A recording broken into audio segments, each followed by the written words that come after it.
the short field goal, and boy, did he hook that. Wow. Shudak, who'd only missed once all year, misses on a 25-yard try.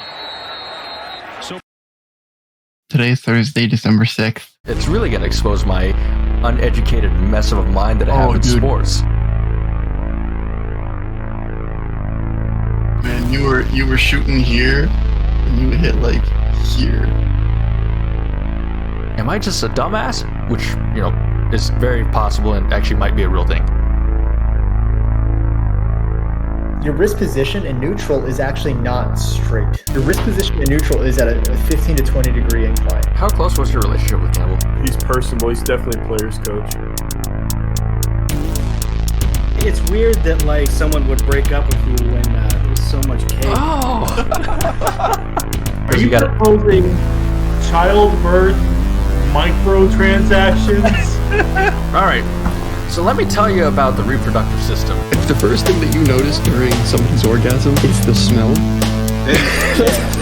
there's some questions that need to be asked. Untitled After Dark.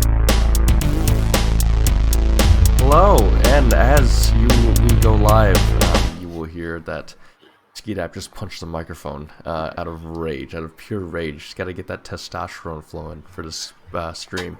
Hello, it is welcome in.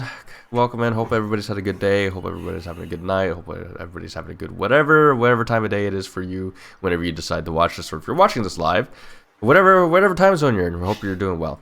It is for us. It is October 21st, 2021, and it is 9:42 p.m. in the Central Time Zone. This is episode 32, and as the title says, Circleherk returns. When will Circleherk return? We will all find out together. He was having audio issues beforehand, and he told us to just go ahead, just the whole Bill O'Reilly, fuck it, we'll do it live kind of thing. So, to the right, you will see fresh new looking Skeetap. If you're listening on Spotify, then you won't be able to see it. Oh, how sad, right, Skeetap? No, not really. Oh wow, you gotta put your you complain about people not putting themselves out there, but then when I put you out there, you're like, no, I don't think that anybody benefits from looking at me. That's quite sad. In all honesty, this is quite sad. All right, So let's get down to business. First off, do I sound different? It's possible. I have been battling the flu the past week. You're the only one that thinks that. I am still battling this, so I apologize if the quality sounds a little bit better. I'm just hoping that I get to the point we end the stream before I start dying from coughing, because I don't want to have to destroy people's ears with just cough. It's not COVID. It definitely is not COVID. It was tested negative, so there's that. Skeetap has also said that he sounds a little bit under the weather, or said it sounds a little bit... I'm congested because allergies do exist. The air is getting drier, so that's also another thing that's kind of like, well, we're kind of effed here, trying to do this. How did we start this? How did we start our podcast in the late fall, or when the air was getting dry? I need to see what day we actually recorded our first episode. I can bring that up very quickly here. You need to find that, because I believe that it was this week, October 29th. So next week. So it is next week. Next week will be it'll be the 1 year anniversary. Basically, 1 year. So in other words, we're making sure that we can record next week. Sure, that's definitely the plan. I feel like that has to be a priority at this point. Well,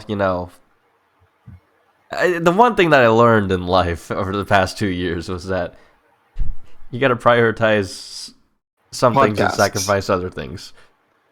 This podcast is definitely a priority. Sure. I'll if that makes you feel better, I will let you believe that. But now, so Circleherk is in Twitch chat right now. He was going to be... We agreed last week that he wanted to come on, and, we had an opening. He's going to come on, and also, he wanted to talk... to my knowledge, he wanted to talk about Iowa Iowa football. Your number 10 or 11, which is, I don't know what it is. Top 15. Your not number 2 Hawkeyes. Yes. Oh, here he is. He's coming. He says he'll be there. He'll be there, unlike my ex-wife. But Skid App, you were supposed to take over. I had to take a drink of Powerade because Powerade's just been my. Sorry, I'm busy picking on Iowa fans because my New York Knicks are undefeated with Obi Toppin as our center, and Luka Garza has not played a single minute of basketball. He plays for the Pistons, doesn't he? He does, and Iowa fans were so convinced that he's just going to be this insane basketball star in the NBA, and they were saying that everybody was wrong for doubting him once his two-way contract got converted. And now I'm like, Obi fucking Toppin, who played second string to an NBA All-Star last season, is now playing the same position as Luka and has more minutes and started against the Celtics. Well, let me ask you something. I actually have 2 questions. First off, I have no idea who Obi Toppin is, so can you please explain to me? Obi briefly? Toppin was National Player of the Year 2 years ago. So Luka Garza won it this season, a year ago. Obi Toppin won it the season before, and Iowa fans were absolutely outraged that Luka Garza did not win because he had better stats against better teams. Obi Toppin played for Dayton. Okay. Was drafted by the Knicks, number 9 overall, and made a much larger impact for his team than Luka Garza did. All right. My second question is, how much do you really hate Iowa fans? Really, I can be honest. Iowa fans are absolutely insufferable. Notice how when things don't go their way, they're not talking. But when things do go their way, they are talking. I don't know how many Iowa fans I've had tell me, hey, don't make jokes about us losing to Purdue, okay? It hurts. It's like, no shit. Yeah? Uh-huh. Wow. So how do you feel then about people shitting on Nebraska all the time then? I've become numb to it. Well, because you hate Scott Frost, don't you? Oh, he needs to go. He needs to go. His comments are fucking stupid. Like, PJ Fleck made a comment about, like, our win this week was culture versus skill. And he goes, well, I'm kind of shocked by that because our culture's come 100 miles and they have some very skilled players too. It's like, you just claimed that you had the culture and the skill. What? Nebraska's culture is being dog shit. And their skill is they have a tight end as their center.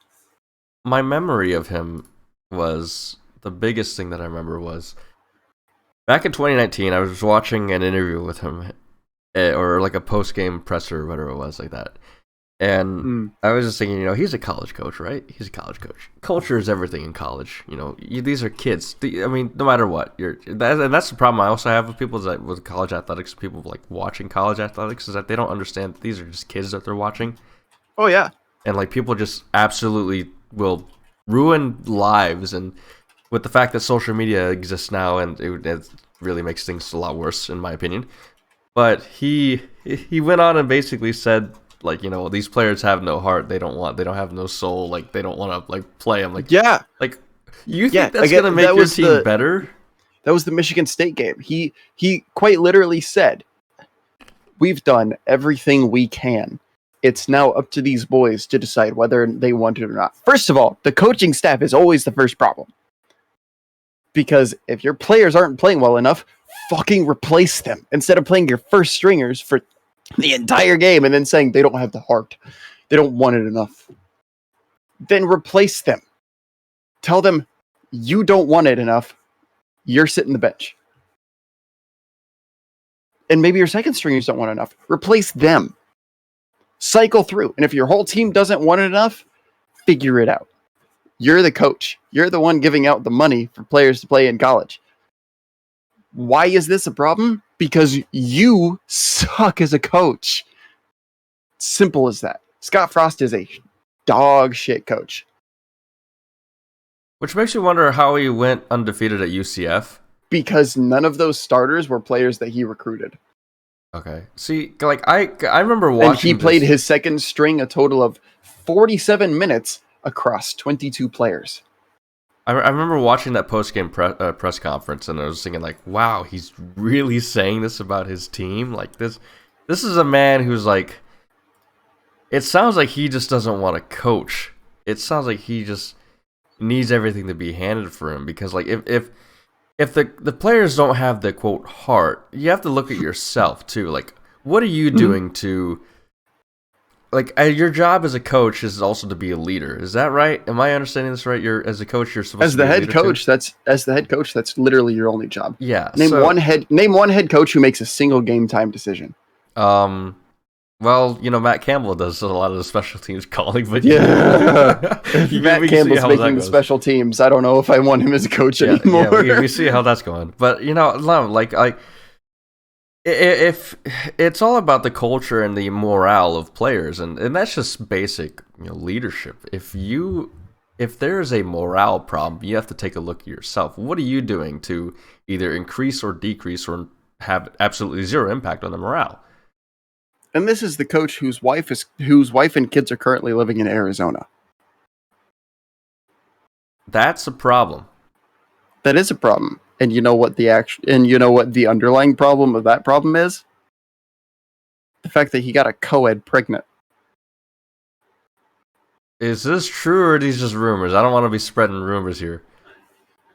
Scott Frost got a waitress at a country club pregnant. It's the same country club that him, Bill Moose, former athletic director of Nebraska, and his current defensive coordinator all got kicked out of because they were being too belligerent. First off, please tell me that this is actually true and not just hearsay and rumors. As far as anybody is able to confirm, because the entire establishment has all but shut its doors to anybody that's not a member. It's true. I mean, you live in Nebraska, and you follow Nebraska athletics. Yeah, I'm not allowed in that. I'm not allowed in the country club that it's rumored to be in. See, it's still. And you said that's rumors, the only country, and that's the only country club that that's the only country club that I'm not allowed in Lincoln, just to walk in and even inquire. That country club does not take walk-ins to even ask about memberships. See, I but it did less than a year ago. As much as how entertaining spilling the tea is and everything, I don't want us to turn into TMZ. See, but this isn't a TMZ thing, because Scott Frost apparently had issues in Oregon as well. And this isn't just rumored, this is people coming out against him. But, as much as these are rumors, I could also just looking at Scott Frost. He's a younger man that is relatively good looking and has a lot of money. Looking at Scott Frost, just seeing him, he looks like the he looks like a playboy. He looks like is it the Giga Chad? Is that what it is? No. I don't know. He's got too much fat on his face for that. He looks Giga Chad has very sunken cheeks. Okay, he looks like your typical frat dude. He looks like a playboy. He looks like somebody who tries to play the field as much as possible. So I can actually 100%.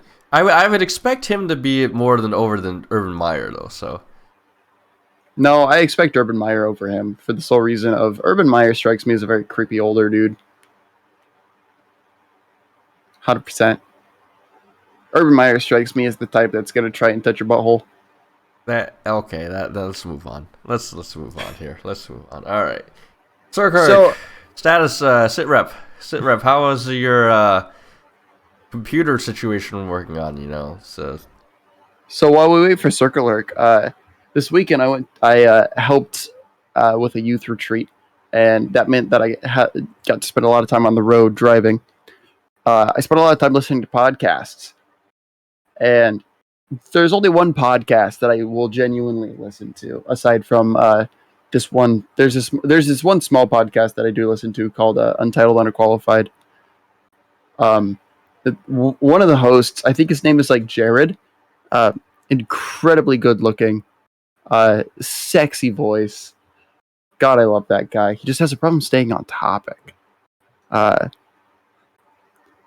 the other one that I listen to is called Macrodosing, and it's a podcast by PFT and commentator and Arian Foster.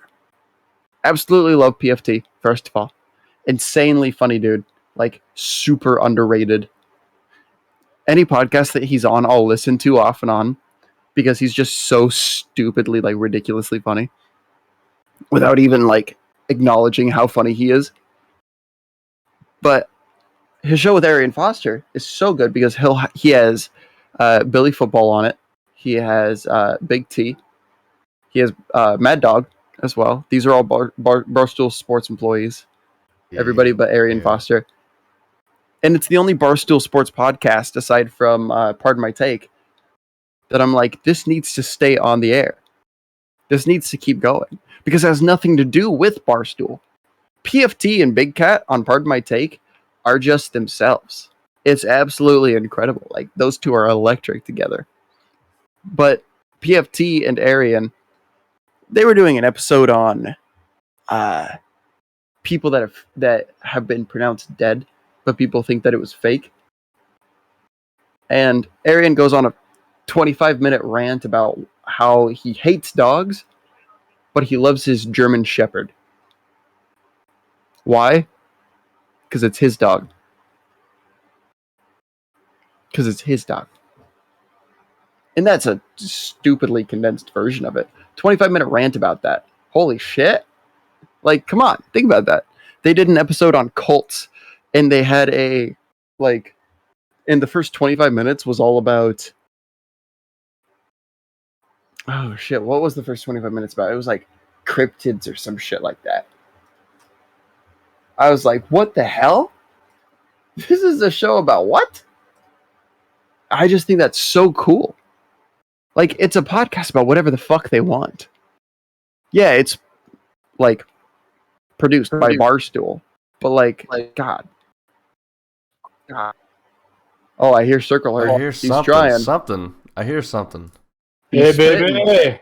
He's spitting. You cam. You Please start your fuck cam. him, baby. Please start. Can you hear us now? Can you hear us now? There he is. The man, the myth, the legend. Let's go. Circleherk. You're talking all that shit when I couldn't be on. I saw the lead-in screen. I saw the Purdue game. All right. You think you're funny, don't you, Jason? That's what that was. You think you're funny, man? Hang on, I gotta. Go ahead. In all fairness, I actually did watch the game, but I picked it up in like the second half because I was almost dying on Saturday. Not yet dying, but almost dying from possibly flu-like symptoms that day. But I didn't watch it. I was listening to it, so I wasn't aware that there was that bad of a miss of a 25-yard field goal miss. I was not aware of that. Wait, an Iowa kicker missed a field goal? Really badly. He shanked it like this is like Minnesota Vikings quality. You know, I know somebody who can help him with that.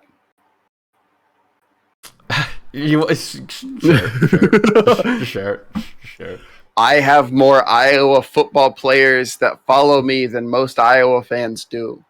Get fucked, Iowa fans. Yeah, but guess who? Would he have followed you if you didn't keep on bullying him? Dude, I think I tweeted once about it. So here's the thing. Here's the funny thing about Finn is that Finn cares about Twitter followers a lot. I don't. Kinda, sorta. I don't give a shit about Twitter followers. In fact, I've thought about just deleting Twitter outright.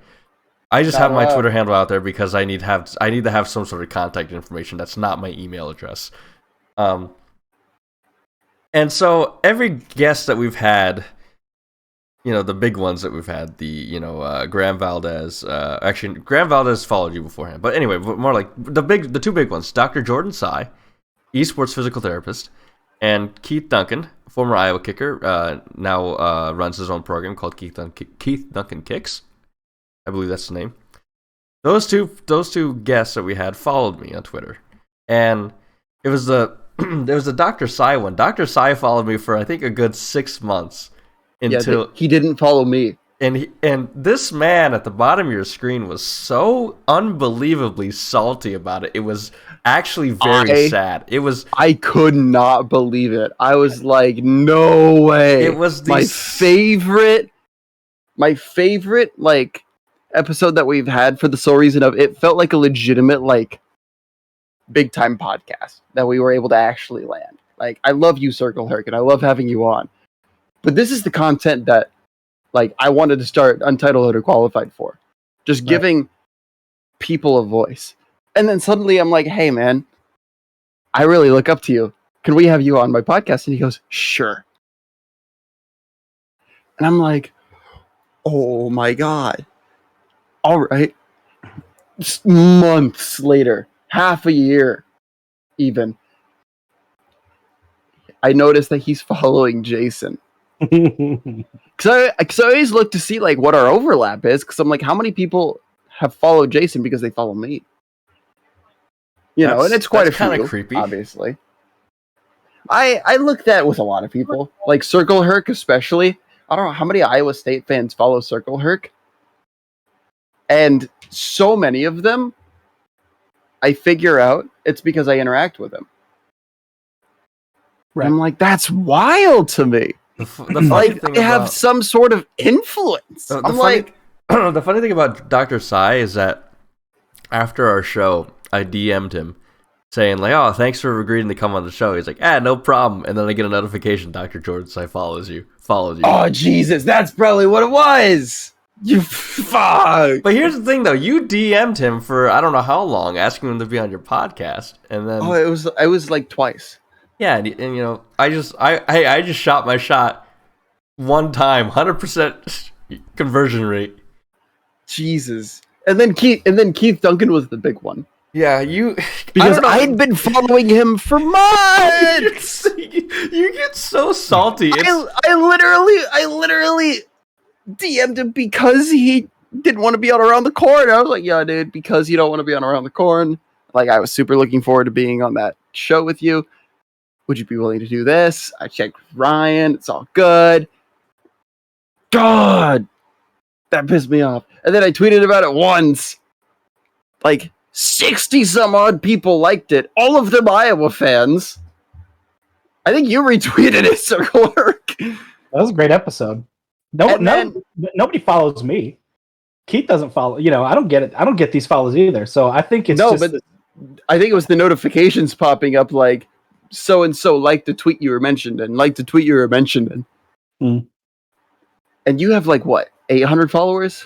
No, I'm still in the sixes somewhere. Really? Wow. I stopped after I got 666. I stopped looking, man. I'm like, but like, I think your retweet definitely helped so much. But I was like, God, I want him to follow me for the sole reason of I just want people that are on our show to be a part of what I call the community. I call my community, I've started calling the Plugged Hose Gang. Hashtag Plugged Hose Gang. Jason. Dude, I don't even remember exactly how it started, but I remember that I made a joke. I remember I made a joke one time. I was like, y'all ever just like wake up in the morning and be amazed at how many streams of pee come out of your dick? The fuck is this kind of question? You mean like every which way? Yeah, like I think the most I've ever seen was I counted 7 one time. No, this is wonderful. No, I'm just fucking with y'all. I've never counted how many streams of pee come out of my dick. But like, come on, it's almost ridiculous. It was 5. Come on, man. Only 5. But like, I call. You know, everybody says that it's like a plugged hose. Or at least everybody that I've ever talked to about it, they're like, yeah, it's like if you like hold your finger on a hose or your thumb on a hose, and suddenly there's like multiple streams, like 3 or more. You know, it's like, yeah, that makes sense. It plugged hose, and they're all like, yep, yeah. You know, so I started the Plugged Hose Gang, and anybody that wants to throw that in your bio, like me, hashtag Plugged Hose Gang, represent. I think I need to delete Twitter after this episode. Nah, not allowed. Not allowed. Then what would you put as your tag on there, man? There wouldn't be one because I'd be deleting my account. But oh my god, no, yeah. By the way, follow Circleherk on Twitter at Circleherk, and also follow Skidap on Twitter at Skidap to be a part of his Plugged Hose gang. Dude, be part of the Plugged Hose gang. And don't follow me, please, because I don't. No, tweet. do follow Jason. That's how he doesn't gets tweet. followers right there. Yeah. That's how he gets them. You know, I wish that was reverse how I could psychology. get girlfriends, and if I could just say, "Hey, don't date me." Don't date me, man. Don't date me. When I say don't date me, people actually don't date me. No, dude, that's when you say, "Hey, I have a really small wiener," Is it and then Plugged they'll be all like, Hose? "Well, I gotta know now." I've seen that work at a bar. I think I might have said that on here before. No, I don't think you have. I don't told remember that this. story. Spill Dude, the tea. okay, hold on. Okay, actual question. I'm gonna lose. I don't know how many. All 3 of our female followers right now. I'm gonna lose. Okay, can you guys Sorry, Randy. stick your erect dick inside of a toilet paper tube? This is a. I don't want to answer this because I know where this is. I can comfortably. Comfortably. I have room to spare. Oh my god! What happened? What happened? And I think my mic's not working again.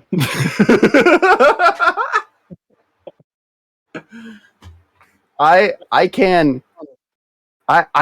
have room to spare. I can very comfortably. I learned that means that you have a small dick. That's no. Come on.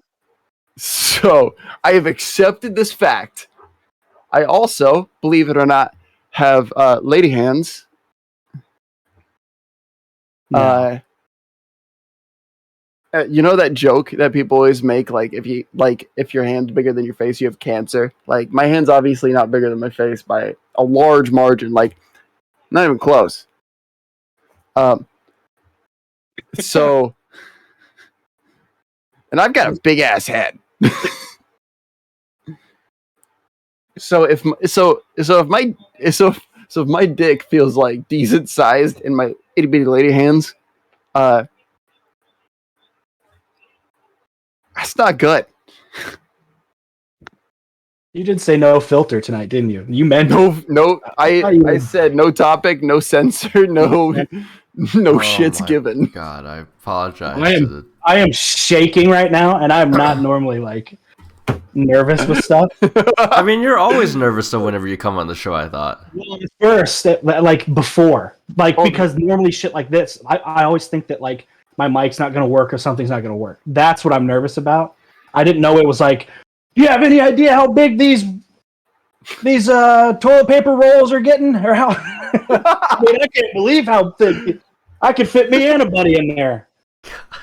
God. I probably could with how much room there is. Jesus. Oh my God. Oh lordy. Lordy. Well, I'm sitting in there thinking it's a studio apartment. What the?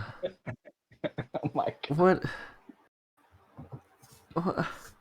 Jason, you've known me for like 4 years now, and this is your response. I've never heard you talk about your own penis, so that's the thing.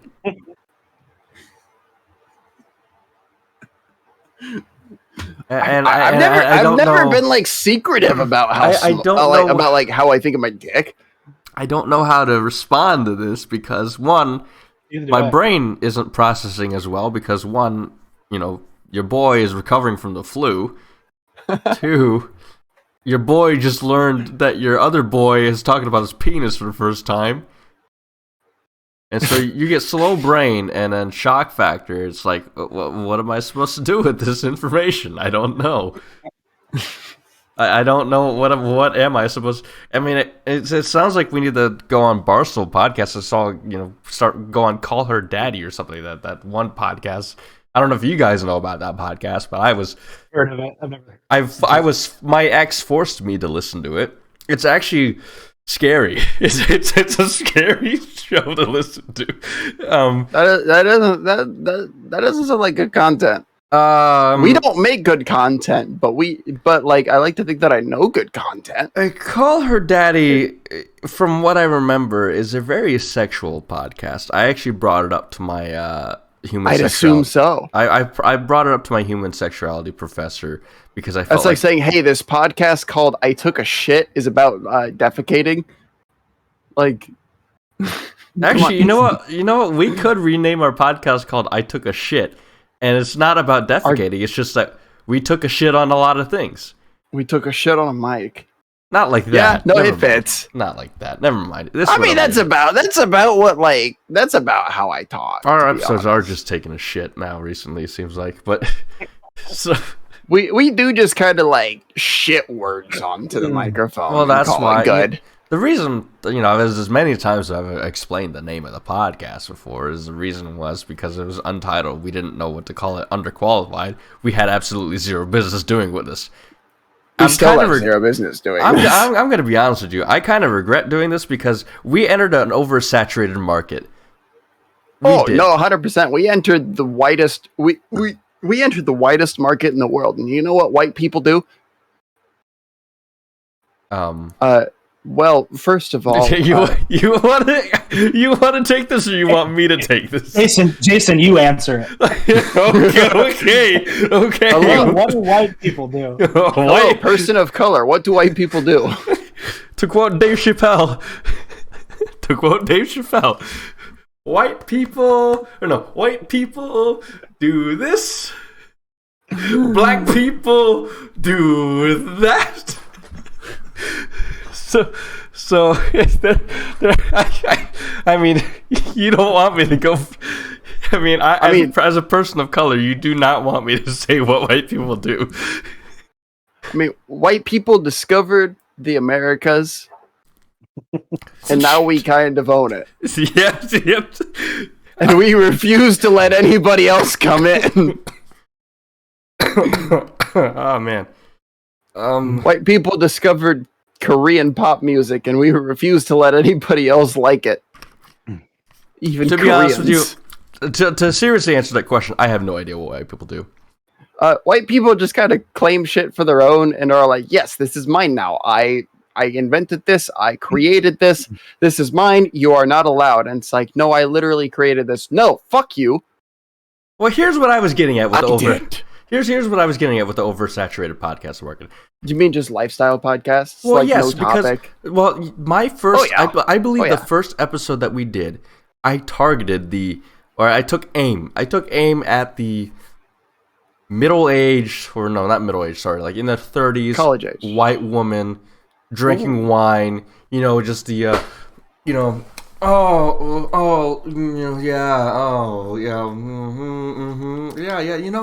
I agree with that, yeah. Or hold on, so I heard Stephanie the other day was talking about her Pomeranian. Oh yeah, really? Yeah. Oh man, I just realized I just realized that's like wow. Like my man is just not doing all the performing now as well. My man can fit 2 penises in a toilet paper roll.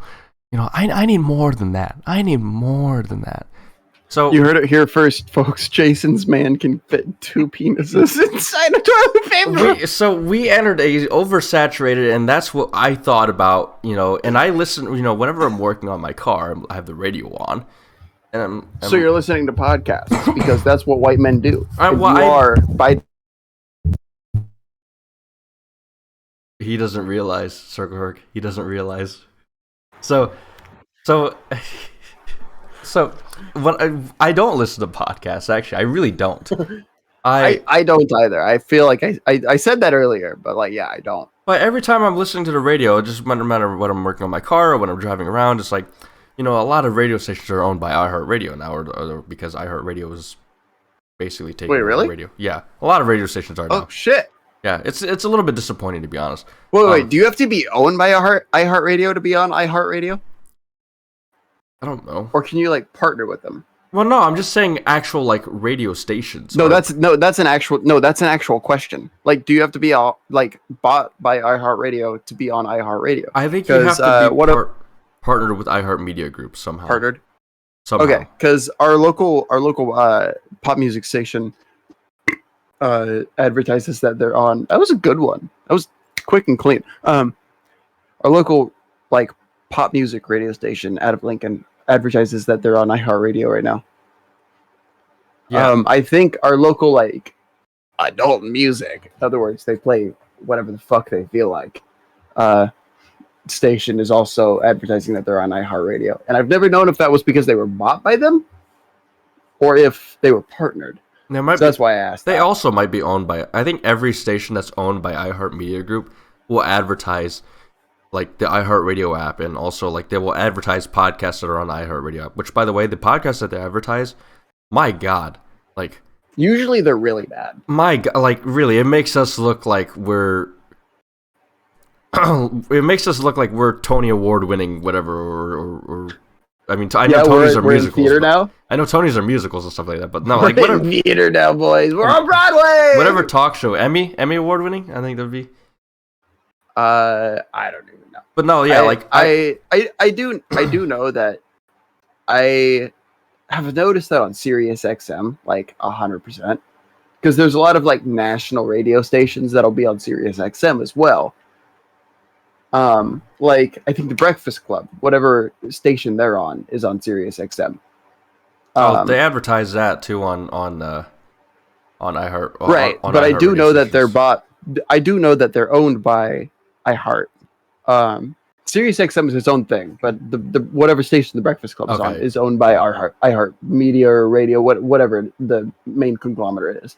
But I know that 106.3 KFRX, the local pop music station, and B107.3, the adult music station, are owned by their own separate conglomerates. Maybe those are owned by iHeart. It's possible.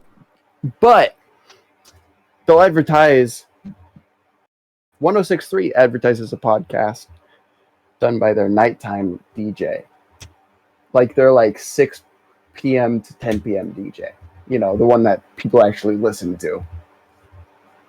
Because that's typically when people are in their cars driving to places to have fun. So they want to listen to the radio and want to listen to music. You think, though, people are actually driving... When people that are driving to go have fun, do you really think they're listening to the radio, though? I think they're listening to their own music that they have connected to Bluetooth or aux. See, and that depends. Because it depends on what year, model, make of car that they have. Because some people, like... I have a 2008 Dodge Avenger. I'm not going to go buy a fucking Bluetooth thing. My phone doesn't have an aux jack. Like, this is my phone. The bottom right there, the only dot is for my fucking pen in my phone. I use that to draw more than I use to, draw and take notes for jobs more than I would ever think to use an aux jack anymore. And I'm not going to buy a Bluetooth plug-in thing for anything because I just don't want to spend the money, so I listen to the radio. That's you, though. I know plenty of people that just can't stand listening to the radio and that they need to listen to their own music. And the people, I know I'm generalizing here, and I might get canceled for this or whatever that, but fuck you. No, fuck you. The majority of people that are me. Hey, I like the way you think. Hey, Circleherk, I actually can. We live in the same area. We live in the same city, Ooh. So. I know, and speaking of radio, I was wondering if you ever checked out 88.5. Cure is actually... It's getting better, dude. That's our... I didn't know they actually revived that station, because I thought they went dead for, during the pandemic. That's what I heard. I think it just depends if there's a kid in there hitting reset, or updating a playlist, because, some days it's on and some it's off, even now. Yeah, so. It was on about probably 2 days a week in 2017, 2018 in that area. It was literally 2 days a week I'd hear it. We used to have it. We used to have it on when we were working in the kitchen, or our chefs in the kitchen when I had my old job. They would have it on, and the first time that I listened to it, I couldn't believe that they were playing this. I heard the first 4 notes of the Open Up Radiohead's Kid A album, of Everything in Its Right Place. I'm like, wait a minute, are they actually playing this? I thought it was just going to be some knockoff, alternative band that they were going to be playing, but no, 88.5, they actually play good music. I was telling you last time, they play a lot of B-side Bowie shit that I'd never heard before, and I was like, this is amazing. Like, so yeah, I would never listen to the radio. I would always listen to my own shit, but now I'll flip on KURE to be like, to update my shit. Yeah, so yeah. it's nice. I need to listen to that more often because I've kind of strayed away from actual music, and I've turned on a Dude, tonight was like, they picked a year. It was like 1982 metal, and they've just been playing whatever came out. And I was like, what the fuck is this? It was like Slayer. All like, I was like, this is crazy. And so it just depends on dude, it's everything. It's hip hop. It's like the new shit, like new, whatever. When I think of 88.5, I think of like, kind of like newer, cool kid shit. Yeah, that's But what I thought it was gonna be. And sometimes that shit's good too, but like, it's all over the place nowadays. I actually think I know the person that runs or is a producer at 88.5. So that's he's. I mean, I wouldn't have expected him to turn it in that direction, but that's great. But what I've really been doing is I've strayed away from like actual music radio, and I've turned on KXNO and Fox Sports Radio because I don't know. I just love listening to. You talk about podcasts, Skeet App. Like I don't really consider Fox Sports Radio podcasts. I consider it actual radio and stuff like that. And so no, that's actual like talk radio. Yeah, shows, so I've been listening the to predecessor to podcasts. Yeah, I've been listening to that, and sometimes I can never tell when they're actually like when they have FSR on because like KXNO has their own like sports talk radio shows, right? But they're also an FSR. The Fox Sports Radio affiliate too, so it's kind of like weird. But the Murph and Andy show is kind of pretty cool too. Yeah, I got a buddy who watches or listens to that. I think every day, and I'm not sure if he's a fan or not. I think he like listens, but he definitely listens to it all the time. I'll turn it on if it's like during the day, if it's on and I happen to be in my vehicle. But other than that, I like the Murph and Andy show. Sound Off. You watch Sound Off? I do watch Sound Off. See, I wish I watched that more. I just see the clips afterwards. Yeah, I try to watch Sound Off live every single time, and I've called it a couple times. Had when they had the tweets scrolling in. When they switched to their new studio, they got rid of the tweet scrolling on there. I had a couple tweets scrolling on there, and actually, my old boss, he mentioned my tweet when I came in the next morning. I guess he watched Sound Off too, but no, like I like Murph and Andy show just because. It's a sports talk radio show, but it kind of reminds me of us in a weird way because they can get off topic but make off topic entertaining. It's very interesting, and I don't know. I really like it, and I wish it was. I wish I could listen to it more often, and I know me. I could tell that I am not interesting because I'm looking down at the bottom of the screen and seeing at the bottom of the screen. I'm out here getting replies from Iowa fans that bet on my bait tweet. What'd you say? So I tweeted out a picture of Obi Toppin going in for a dunk against the Celtics on opening night. And I tweeted Luka Garza's box score that says did not play. For the sole reason of Iowa fans were so pissed that Obi won Player of the Year over him. And then they were all like up on their high horse about like, oh, everybody said he wouldn't make it to the NBA. Hasn't made it in the NBA. Contracts don't mean shit. Look at Johnny Manziel. And didn't play on opening night at the same position as a small forward. Oh, wait. But Luka Garza is not a small forward. Obi Toppin is now center. Smaller than Luka Garza. Probably going to be a worse center in theory than Luka Garza. So this is the easy bait. Easy bait. This is the first game. Yeah. So is that a lot of the replies was like it's one game? No, a lot of the replies were like you're trying too hard, or Iowa State fans moving the goalposts. No. I'm just trying to get you to reply to me, dickhead. It's not hard. And I had a Nebraska fan who's also a Bulls fan. he was all like, "This really isn't a fair comparison." He's like actually giving like a real like response. Iowa fan replies to him, being all like, "Iowa State fans, like, get fucked, you bit." Circleherk, excuse me. Wow, Circleherk. Circleherk. You're an Iowa. Shut up. I'm sick. You're a part of the Iowa Hawkeye fan base, right? He says as he's wearing a Tiger Hawk cap. I just want to make sure. I just want to clarify, just in case anybody doesn't know either. Make sure you're not like Snoop baby. Dogg and high. You think Purdue's gonna slow me down? Fuck you. I just want to know your honest opinion. I want to know your honest opinion of Iowa State fans. What do you actually think of the Iowa State fan base? I like them a lot. I could use more details or why. Elaborate. I'm curious. Well, I could get into a back and forth with a guy like Ryan Stivers, which happened a week ago. Like, we're literally DMing the entire time as we're like, go north on Maine. We're DMing while that's happening. And I know what he is. I know what Ski Dap is. You know what I mean? Like, I get what the game is. I know we talked a lot about that on my first episode, was just like, you're either going to log on and you're going to have fun, or you're going to have the worst fucking time. And it's up to you. And so I used to be that guy. I changed. And so now anytime an Iowa State fan or a fan, I mean, Jesus, Penn State fans recently. Oh. I mean, I'm just saying, bad. any fan from any fan base, and I'll include Iowa Hawkeye fans, obviously. Like,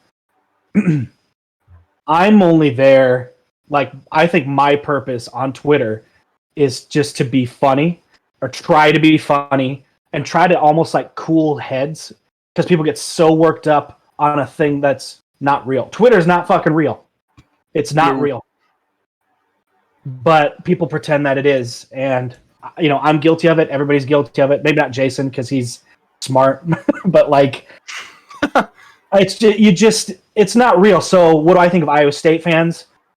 I've had great conversations with Iowa State fans. I really do think that, like, we have so much more in common than we like to like let on. And I don't know. I guess that's maybe a pussy way out, but it's how I choose to view it. So you tell me, you give me the worst of the worst Iowa State fan. You don't even have to say names. You think about it in your head. You two, and you watching at home, think about who that person is in your head. It's all love. Like, I don't give a shit. I don't know what this person's going through. Like, I obviously have a lot more Hawkeye follows than Iowa State follows, and like, the dude, I can tell you guys off air, there's like a lot of people I'm just like, oh, this is your life. Like, this is sad. You know what I mean? And not in a negative way, not in a judgy way. I hope I'm not being like negative towards it, but like, there was even today, they're not even saying anything bad or negative. It's just like, I have to tell everybody this. Like, I don't fucking care about it. No one gives a shit. So Iowa State fans are great. Bring it on. You don't fucking scare me.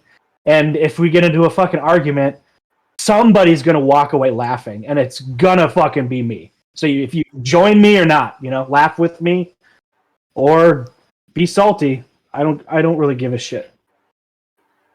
I have stepped back so much from that mentality, being like very hard set in it. A lot of it had to do with things that were completely outside. Right. I'm getting water. Don't worry. I'm getting. Okay. Okay. I was like, shit. I was like, he's gone. There goes the podcast. Finally, we can talk now. I was like, okay, see you, boys. No. So I've stepped back from that mentality very hard, and 99% of it has to do with things outside of Twitter. Right. And I Part of understand it, part of it was due to the fact that I kept getting harassed by Iowa fans for weeks that's upon awful. weeks upon weeks because of Iowa State losses. And like, I accepted it, you know, and I made a mistake with somebody that I'm now mutuals with on Twitter. Fully admitted to it, both on Twitter and on here last week. You know, all man up, I'll say it. And people kept tagging me, calling me a crybaby, you know, and a big whiner. And I'm like, you just tagged me in a random ass fucking thread to call me a crybaby. What the hell do you mean? I'm the baby. What? And I was like, I'm done.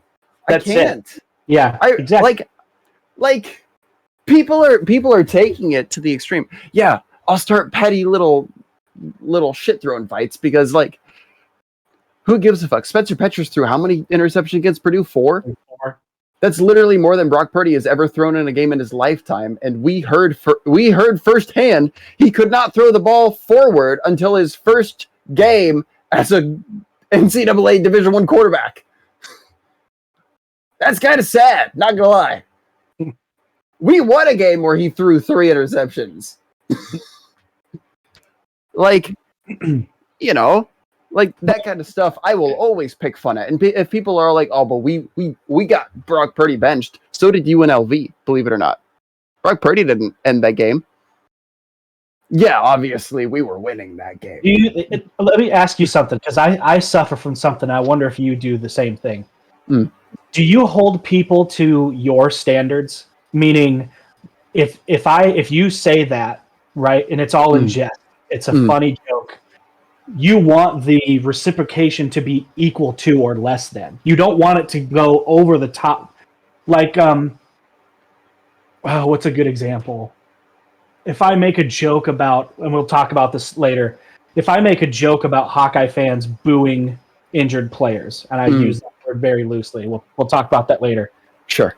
When guys like Stivers, who are literally talking to me in private, being a nice guy, quote tweet me and say Kirk Ferentz is a scumbag. Mm-hmm. He almost got me. There's a split second where I go, "Oh, you took it to a dark place." Like you, and what I have to realize. I'm not talking for you. What I have to realize in that moment is what I'm doing is projecting what I would have said in that position, where I'm trying to keep it light. I'm trying to make a joke. This asshole comes at me with this and starts talking shit. I get in arguments with my wife. By the way, recently married, guys. I don't know if I told you that. No way! Congrats, dude! Yeah. Since 2 months ago, since August, yeah. Nice. Oh, holy shit! Congrats! But thank you. But we get in arguments all the time, both of us. And what we realized after taking like 10 minutes of just like sitting there in it is that it's just our ego saying, "That's not what I would have done. Why are you talking to me like that? I would have said it this way." And until you kind of like experience like, and it never goes away. I have to constantly work on it, just like an addict. I mean, for real, it's never going to go away. But until you like realize what ego death is and try to just tamp that shit down, especially on Twitter, which isn't real in the first fucking place. So like when you say something, what was your example about Peaches throwing 4 picks, and then the Hawkeye fans go, "Well, fucking, we beat you." I know that stings. Like, I get that stings. But maybe in their mind, they're just like, that's their way. They saw what you said and took offense to that, right? They shouldn't have. They didn't know you were trying to be lighthearted. And now or they did, and this is their version of it. But I totally understand. And it is different, Finn, what you were saying earlier about people kind of going above and beyond off of Twitter and harassment. Right. Obviously, that's a problem, and you need to handle that differently. But day-to-day type stuff, I wonder if that's a problem for you, because I know if it's not, it's not. But it's definitely a problem for me. I think it depends. So, like, with the harassment thing, I've dealt with harassment for a little over a year now. And that harassment has come not just on Twitter, but outside of Twitter. I've gotten letters to my house, which Yeah, it's is different. absolutely terrifying. Like genuinely, because this isn't.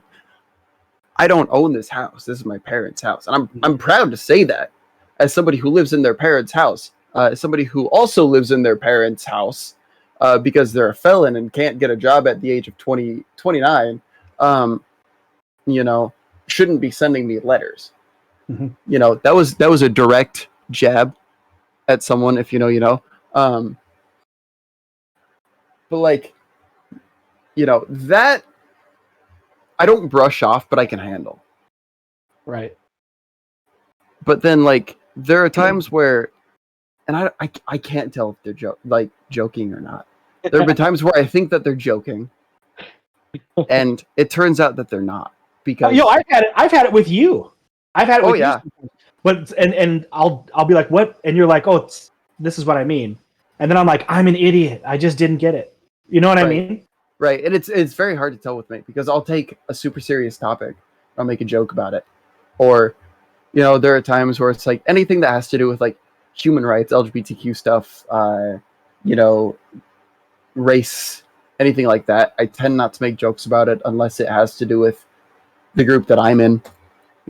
Like I love making the joke like, can you imagine if like roles were flipped in discrimination and oppression with gay rights and like straight people were the oppressed ones? Like you go to drink from the wrong water fountain and suddenly you hear snapping and show tunes coming from the shadows. like that would be terrifying, right? I don't know. I told that joke to one of my friends that's gay and he was like, that's really, really funny. Right. And I was like, thank you, Connor. Love you.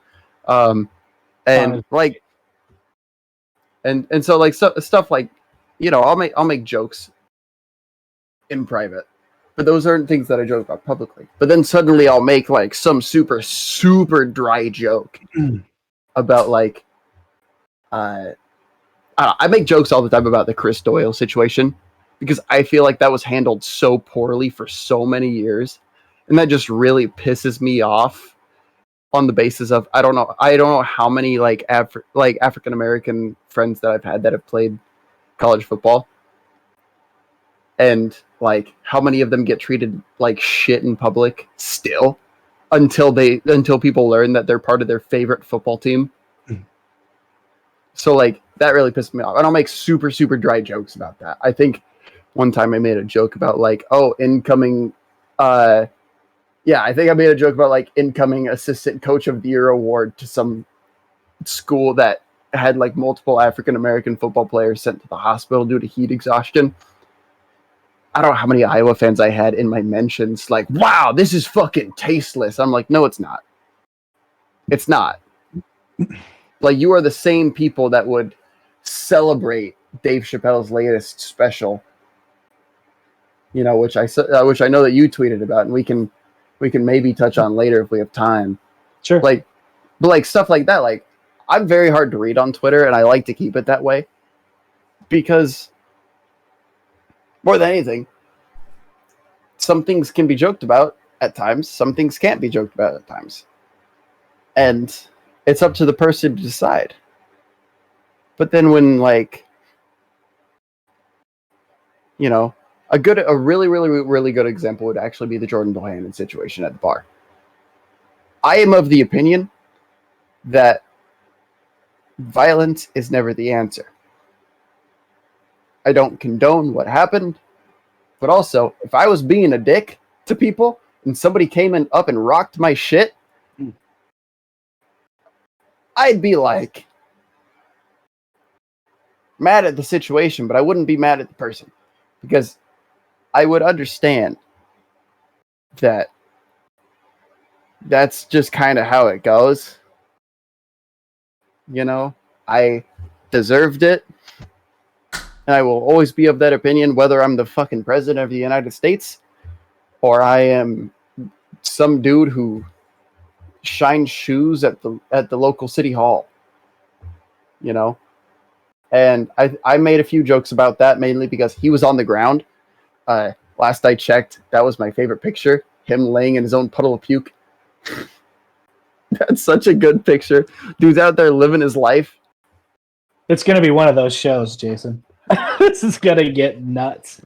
And I'm just here to sit and back like I and get that listen. a lot of Iowa fans are going to be like pissed at me for saying that. A lot of Iowa fans are going to fully disagree, and you're entitled to your opinion.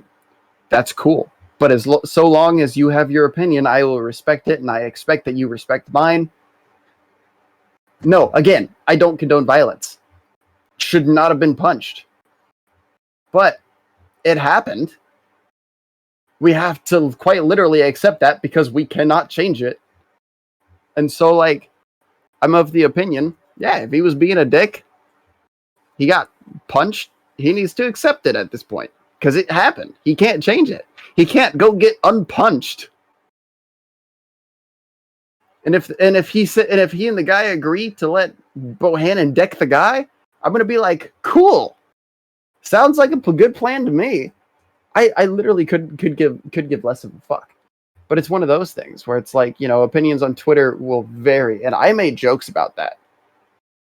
I avoided it for a bit because we had the Keith Duncan episode sitting on the rocks. And I don't know how many Iowa fans applauding me for that, and then suddenly I'm just laying it on, and they're all like, dude, what the fuck? I thought you were better than this. And I'm like, nah, I'm not. Nah. I'm going to take cheap shots where I can. Get fucked. And like, but I also didn't complain when Iowa fans were making fun of Iowa State for the possible dissolution of the Big 12. Like, that's funny if it doesn't affect you. It's like somebody falling off of a ladder. You might laugh. You didn't fall off a ladder. I didn't give a fuck. I was one of those people where it's like, it doesn't affect me and my fan base at all. May I interrupt? So I'm going to real laugh. quickly? May I interrupt? Okay. You said something about it's funny. What did you say? It's fun. It's funny. It's funny when it doesn't affect you. That's actually something Dave Chappelle said. He said Dave Chappelle said it's funny until comedy is funny until it happens to you. Right. The people that comedians make jokes about directly, it's not funny to them. I'll sit back and listen now. So John Mulaney's former wife, I'm sure that most of the jokes that he made about her being a Jew and all those things weren't funny to her. Made him a lot of money, though. You know? So I'm sure she wasn't too sad about it. But it's like, it's funny when it doesn't happen to you. I feel like you two can't inherently disagree. Oh, I'm going to disagree. There's a lot you just said there that I have to disagree with. Okay. First off, I think everything is on the table. Anything can be funny. And it is subjective. So we agree there where if someone doesn't find it funny, for example, the trans community really doesn't find Dave Chappelle's new special funny,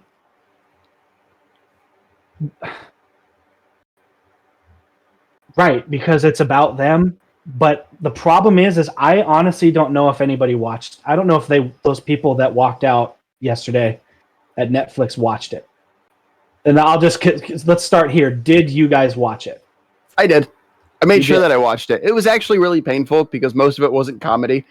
And it's kind of like Bo Burnham's Inside to me. I've watched Bo Burnham's Inside a lot, actually. Like, I think 6 or 7 times. Because the more I watch it, the more I get it.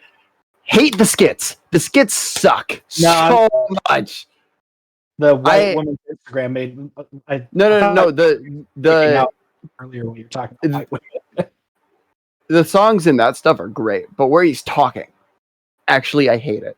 It sucks. I get that it's part of a classic comedy, like a comedy in the sense of William Shakespeare, where it brings you through like all of the emotions. It has the very large highs and the very large lows.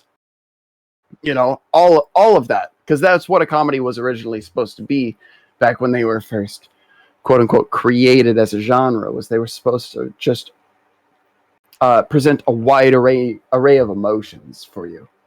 And I do want to say a lot of stuff that does happen to me is very funny. Like that affects me is funny. And I'm not going to say that all of it's not unfunny to me. So I just want to address that here now because I can almost guarantee you that I'm going to get people harassing me saying saying that I say that it has to happen to somebody else for me to think it's funny.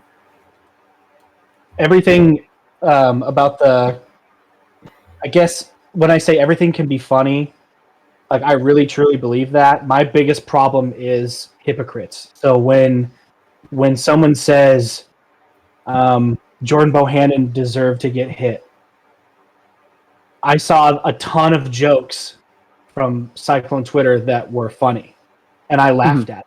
I thought they were funny. My problem is when those same people then complain when Hawkeye fans make fun of somebody getting hurt or whatever. And it's like, dude, you just got done. Okay, also, when you say... Define hurt. Define getting hurt. I don't condone violence, is what you said. And then you said he deserved it. My eyes crossed, dude. I don't know what are you talking about? Okay, that's fair. That's fair. But, and I'll be fair to you, I'm the guy who just said everything's funny. So when I saw Stivers, who does stand-up, right?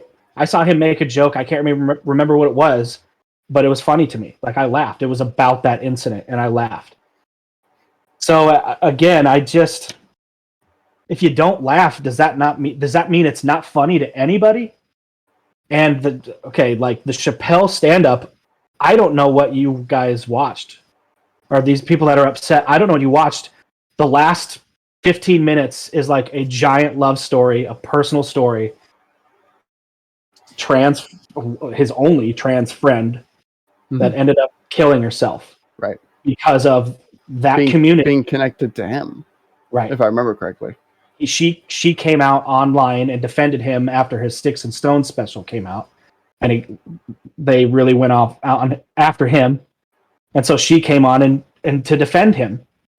And they drug her through the fucking mud, and then 7 days later, she ended up killing herself. And it's a love story, and look, you're absolutely right. He has become a little preachy. There are jokes peppered in, and there's stuff that here's a great example. He talks about one of the main things is I'm not mad at trans people. I'm mad at white people. When I hear that, as a white dude, I don't necessarily laugh. To me, it's not a joke. It's not funny. When he started talking about white people, I just listened. Exactly. Me too. I just listened. Yeah. And he had the George Floyd special, mini special, or whatever. Not really any jokes, but it was really, he's more of like a raconteur nowadays than anything. He's just a storyteller. And on top of that, I am a straight white guy. If you're out there and you're watching this and you're trans and you hated Dave Chappelle, brothers and sisters, I'm here with you. You don't have to like Dave Chappelle. I totally get it. But it does, I don't know. I get a little worked up when it comes. I love comedy. Rest in peace, Norm Macdonald. Like my favorite. I love comedy. I think personally it's going to save us. So I don't like it when people come after it. And I definitely don't like it when people and credit to you, Finn, for watching it, even though it was hard. It was a tough pill for you to swallow. I'm glad that you at least gave it a shot. You don't have to like the same shit I do, but we just disagree. God damn it. That doesn't mean we're enemies. In fact, in my opinion, we're in the country that, God damn it, this is where we do that. Yeah. I have friends Should be. Yeah. I would hate it if you loved every single thing I loved. I would fucking hate my existence. It'd be like a Circleherk every day. It's a Circleherk. That's oh my, time out real quick from the serious talk. The Go Iowa Awesome Gang has a new podcast on YouTube. I saw that. Recently got into the comments, and it's the fucking, so on YouTube it's my doll avatar, and it says Circleherk, and they had to say Circleherk live or whatever, which is nothing on here, but those guys don't really fuck with me. You know what I mean? And so they put it on to their credit, and they said it, and you could see the guy going Circleherk has a good point. Anyway, I thought that was hilarious. Go check those guys out. After I disagree on that for the reason of they posted a joke about a Jack Trice quote and have not deleted it still, even though they have admitted. Was that them or Blackheart Gold Pants? Both. Was it? Okay. It was multiple large Iowa accounts. Go Iowa was. I think they were one of the last ones, which is one of my big issues. And I get it if people didn't know that We Will came from Jack Trice's I Will, but at the same time, that's a great example. Go ahead. But at the same time, I have always been of the opinion ignorance is not an excuse, which is why when you make a mistake due to ignorance, like I did calling a Wisconsin fan racist, because I thought that he was talking about Jack Trice when he was talking about a Wisconsin player whose last name was Trice. I deleted what I could, what I thought that I had put out. You know, if I missed something, I would love for somebody to call me out on it, and I will delete it. And then I apologize to them personally, because that kind of thing matters, because ignorance is not an excuse for anything like that. And when something matters to somebody as much as a quote does to Iowa State of We Will, that comes directly from the person that our stadium is named after. That kind of thing, in my opinion, is absolutely inexcusable for anybody to make fun of. What was the joke? Do you remember? We will lose to Iowa for the 6th straight time. See, I don't think that's malicious.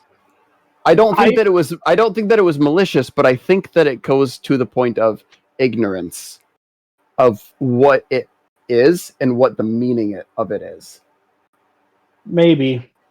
And to me, it would be like calling somebody who, because we've had a non-binary guest on this podcast, and they are very careful to let everybody know that they would prefer to be called they, them, but they are okay with being called he, him. But I always make sure to call them they, them, because that is what they prefer. And for a long time, it was close to 6 months, I was calling he, him. And then they tell me, hey, I would really prefer if you called me this. I identify as non-binary, and I'm like, hey, man, I didn't know. I'm sorry. I really do apologize. So I've made sure to do that since then. And it's not something that's malicious, but it's something that is more so a common courtesy to someone that just deserves the respect. Because at the end of the day, it's that small thing, no matter how small, no matter who it is, that differentiates the people that, it differentiates the people that, make up what we would call the, what I guess I'm going to speak as a boomer here. It would make up differentiate the normal people from the snowflakes. And I'd rather be a snowflake than be a normal person, because I believe that everybody deserves the respect that they want.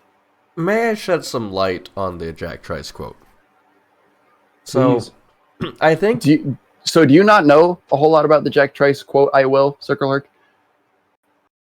I am born and raised in Boone, Iowa, so I know a lot about Jack Trice. That was taught to us, basically, in school. So I did not go to Iowa State, but yeah, that was a big part of respect growing up. And no, I just wanted to check to make sure that Jason didn't reach to you. What I was going to say was just that, as a student of Iowa State University, I can say for myself, I can't really say for the entire student body, but, Jack Trice is a very protected, sacred human being, idea, logo, everything about Jack Trice is just very protected. I am still extremely pissed off at Mid-American Energy for putting their name alongside Jack Trice Stadium. I'm salty about that, just because to me, Jack Trice is like the meme of we need to protect this man at all costs. Remember that? Like that to me is everything about Jack Trice is just we need to protect it. And even like the statue that was in front of Jack Trice Stadium has now been moved to Central Campus. I'm still a little pissed off about that, but yeah. Yeah, it's now by Beardshear, the financial office, not financial aid, the where all the money goes in basically. You mean the president that that tried to get rid of frat life? Is that what Wendy tried to do? I don't know. I have no idea what. No, Beardshear tried to get rid of Greek life. Well, that's why it's a tradition to pee on Beardshear. Well, as a Greek, Jack Trice has been moved over there, and I remember specifically my first season of actually going to football games, which was in fall of 2017. It was a Kansas game. It was raining. This is when Jack Trice, the statue of Jack Trice, was out in front of the stadium. People put a poncho over him. So like to me, it's just I love the story as much as however butchered the story has become over the years. I still appreciate his legacy, and I just there's that part of me that is just like Jack Trice is Iowa State. Jack Trice is. Sometimes I get emotional just thinking about the story and thinking about the letter. Just thinking about the letter. Not so much the story, thinking about the letter, because the story has kind of been fabricated. As I think you have said before, and kind of, yeah. So the story's been like definitely embellished quite a bit. The true story is that he was trampled during the game against Minnesota, which was all but confirmed. Due to the fact that he was black, because why would the entire team run over one player? That's absolutely stupid. Like, in logistically almost impossible in a football play. Like, Circleherk, you've seen, one or two football games in your lifetime. You know how a play typically develops, even back in 1908. Like, I'm sure we've all seen that movie with George Clooney playing football in a leather helmet. Yeah. like the plays developed about the same as they do today. For 11 players to trample over somebody wearing spikes, that doesn't happen on accident. And then he died because doctors refused him treatment for the same reason that hotels would refuse the Brooklyn Dodgers quarters, because he was black. Jackie Robinson was black. Discrimination was absolutely rampant. And doctors are like, no, he's black. We're not going to see him. Sorry. Go to a black hospital. And that's why he died. Yeah. Yes, he was killed by the University of Minnesota football team. But the reasoning was all like, it's been shit, what's the word? Fabricated? Not fabricated. Because they just left out details. Misconstrued? Misconstrued's one way to put it. I'm trying to. It's been. My point being is that like fantasized. My point being is that the story, as the story that is being told the way it is, why may not be true. The whole concept of Jack Trice is still very sacred in my heart, and it's sacred in a lot of our student body's heart. There's a reason why the logo, the Jack Trice. I mean, they're called the Jack Trice stripes now, just because that was a uniform at the time. There's a reason. So many teams wore it at the time, but we're the school that holds on to it. And once you walk up on the east side of the stadium, you walk up those stairs, you are greeted by a statue of Jack Trice ingrained into the wall of the stadium, with quotes and everything like that. So I could say this for sure, is that no matter what, you don't disrespect Jack Trice at all. And that's why I'm still mad about Mid-American Energy, because yes, I get it. You dumped a lot of money into our athletics department. Thank you for that.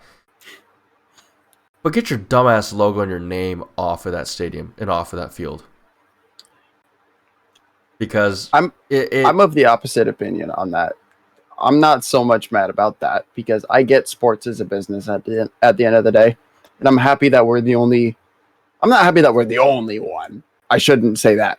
I'm happy that we are a D1 university that has an African American athlete as the namesake of our stadium. And I was very happy when Duke Slater became the namesake of Iowa's field. Is that this season or is that next season? This season. It's already taken effect. This season?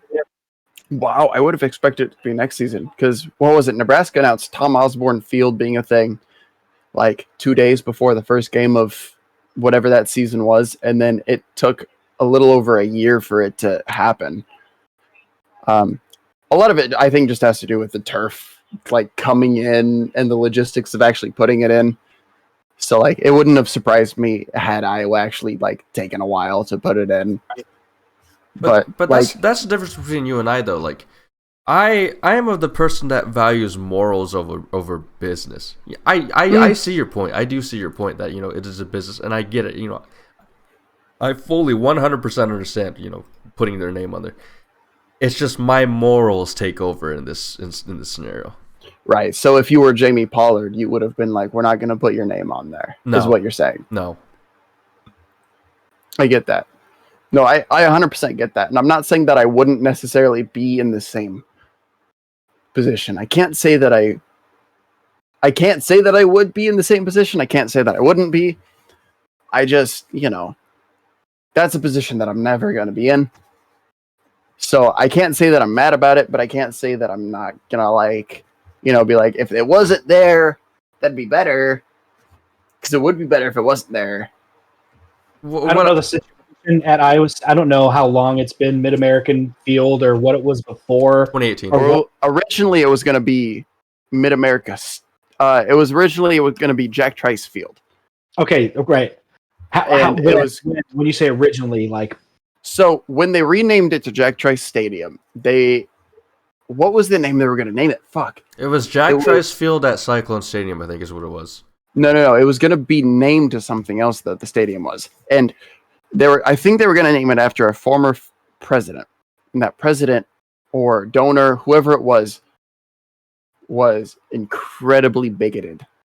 And the student body is the reason that it's named Jack Trice Stadium today. Because this is actually true. I think less than 2 years before that, they had like found Jack Trice's original letter to his family in archives at the university. Like, Jack Trice wasn't known until, I want to say it was less than 20 years ago. It was either like 20 or 30-ish years ago, somewhere in there. It would have been 30 something because because I remember it getting renamed somewhere in like 90s, very late 90s when it got renamed the Jack Trice Stadium. Okay, so it was probably in the 30s, or like about 30-ish years ago. At somewhere in there. They just found out about Jack Trice because the university tried to hide it because they were embarrassed. Not only that they had let it happen, but that something as awful as that had happened, period, under their watch. You know, it's kind of like being embarrassed, not only that you allowed it to happen, but also that it did happen and that it would be associated with your name forever. Not realizing that Jack Trice was quite literally a martyr.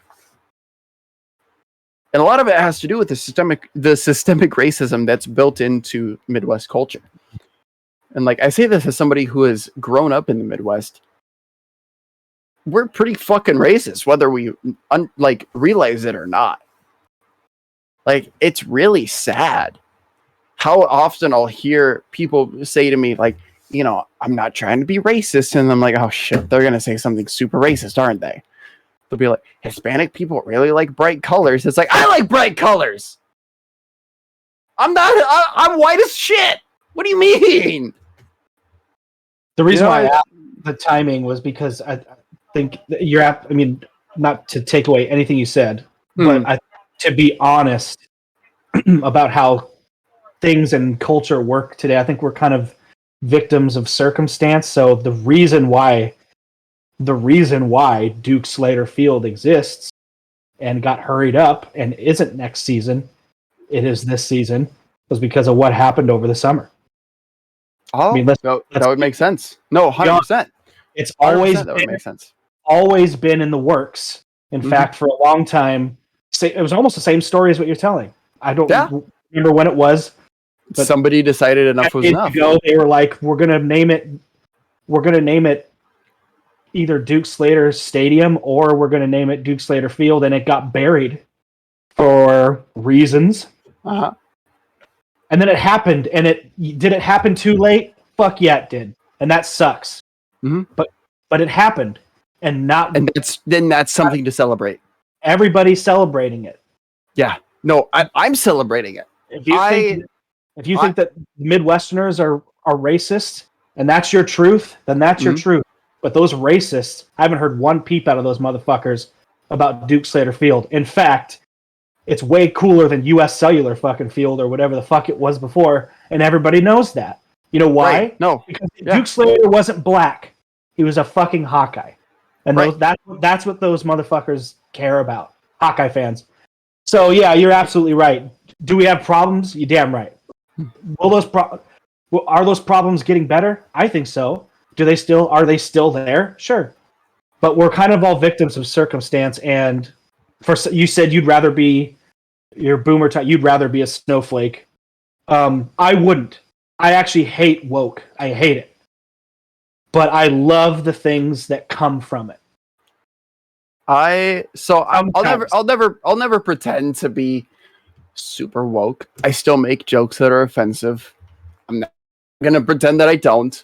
Okay, I'm not bigoted. However, I will still make jokes that suck ass. Okay, that shouldn't be made. Sorry, I'll it's kind of like one of those things. Some things are okay until they're not, and that's fine that they become not okay. Saying the F slur was okay literally 10 years ago.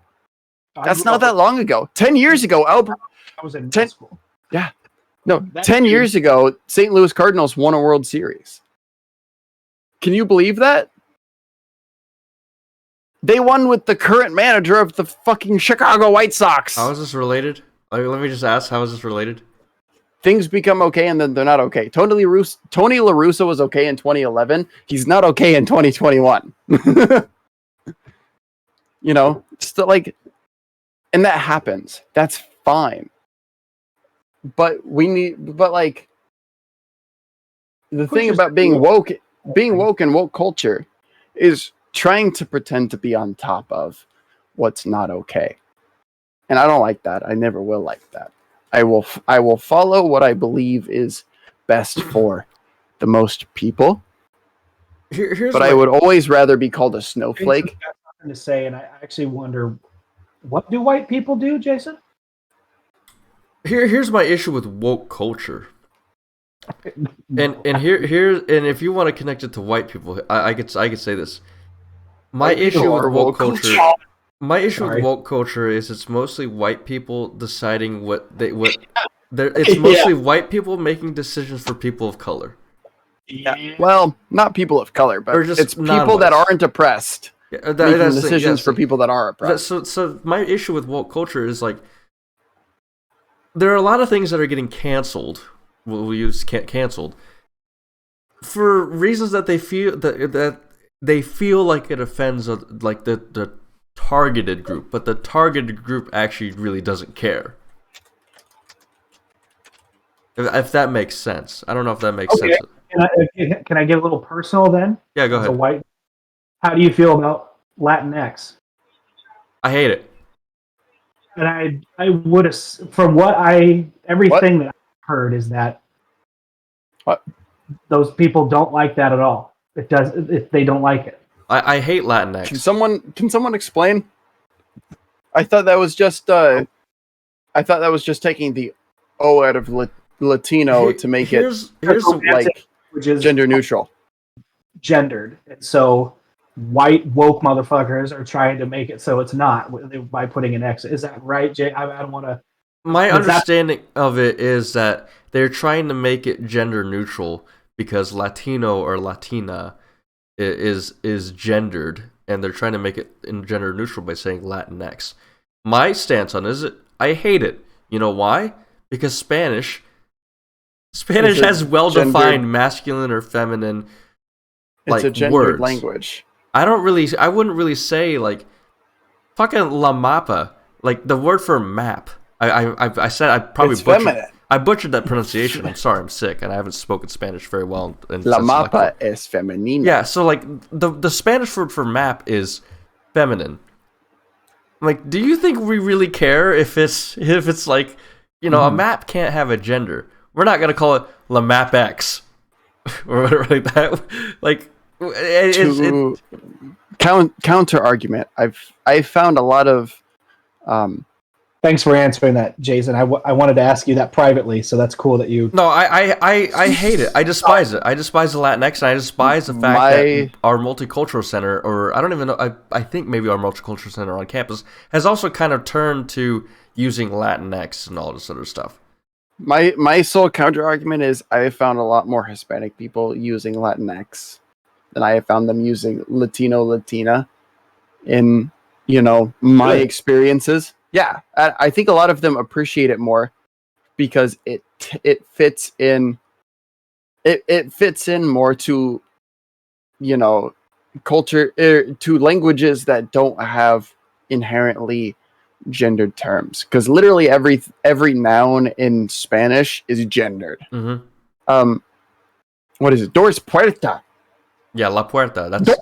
Doors are girls apparently in Spanish. A door in English is a fucking door. You know, and I feel like a lot of them feel like they prefer that, and so they're all like, you know, I don't want to be defined by being a Latino or Latino. I want to be defined by being, you know, Latinx. If they don't want to use the term Hispanic. Oh, and just to be clear, I don't have a dog in the fight. I don't give a shit. No, I don't either personally. All back to the woke community being mainly white and putting their ideals on other classes. That's my issue. That's the issue that I have is that I hate that shit as if you're like subhuman or something. Yeah, you know what I'm saying now. As a person of color, as a person who's both Hispanic and Asian, you know, especially the Asian American violence that happened last year, and I don't know if it still continued into early this year. But wait, you're Asian? Yes, I am. Yes. No, I'm sorry. That was a really, really shitty joke. I know that you're like Pacific Islander. Pacific Islander. I don't really Mexican, consider right? myself Pacific Islander just because I don't know if Filipinos consider themselves Pacific Islanders. That's as far as I have been told by those that call themselves Filipino. Yes, it is. They can also say Pacific Islander. But anyway, I checked on this for you. Yeah, so I could call you Pacific Islander. Wait, hold on. Say that again. Say that again. Say that last things that you just said. I checked with multiple people about something. You caught that, Circleherk, didn't you? So I could call him Pacific Islander without feeling shitty, because if I did call him Pacific Islander and Filipinos do not call themselves Pacific Islander, that would be wrong, and I would stop doing that. You said these words. I checked for you. Yes. I checked for you. And no, not for you. For me. No, that's what you said though. For you. I understand what I said. I don't think it's a. I see your point. This isn't a Circleherk gets it. No, I mean I see both of your points. I don't think you're trying to have a get you moment for here's my just I guess final opinion on it. I think he is. I don't like having decisions made for me for my culture or for my ethnicity or for my race from other people that can't identify with it. No, I checked with Filipinos. I asked Filipinos. No, I understand. I understand what you're saying. Okay, I understand what you're saying. So, but that's just my. I don't like, because like the idea of woke culture was to basically lessen the oppressed individuals, but basically what you're doing is you're further oppressing the oppressed. You're speaking my language, baby. I don't. As far as I know, You're from Illinois. Yes, I'm from the United States. I am a U.S. citizen. I have a social security card, and I have a U.S. passport and a U.S. ID. I'm a dumbass, right? But What state is that? that's as far as I go. That's all I know about you. I DM you, I talk to you, like I interact with you. If I didn't like you, I wouldn't talk to you, and I would assume the same for me. I'm not going to tiptoe around eggshells. No offense, Finn. I'm just saying, I'm not going to do Fucking lay it on me, oh. so that I don't try to offend you, because whether it's mutual or not, you're my bro, and I don't give a shit about brother. any of that other shit. So but you're speaking my language when you say that stuff. Like, it's almost like these people, through trying to be more tolerant and more inclusive, are segregating. Yes. All you're doing is segregating.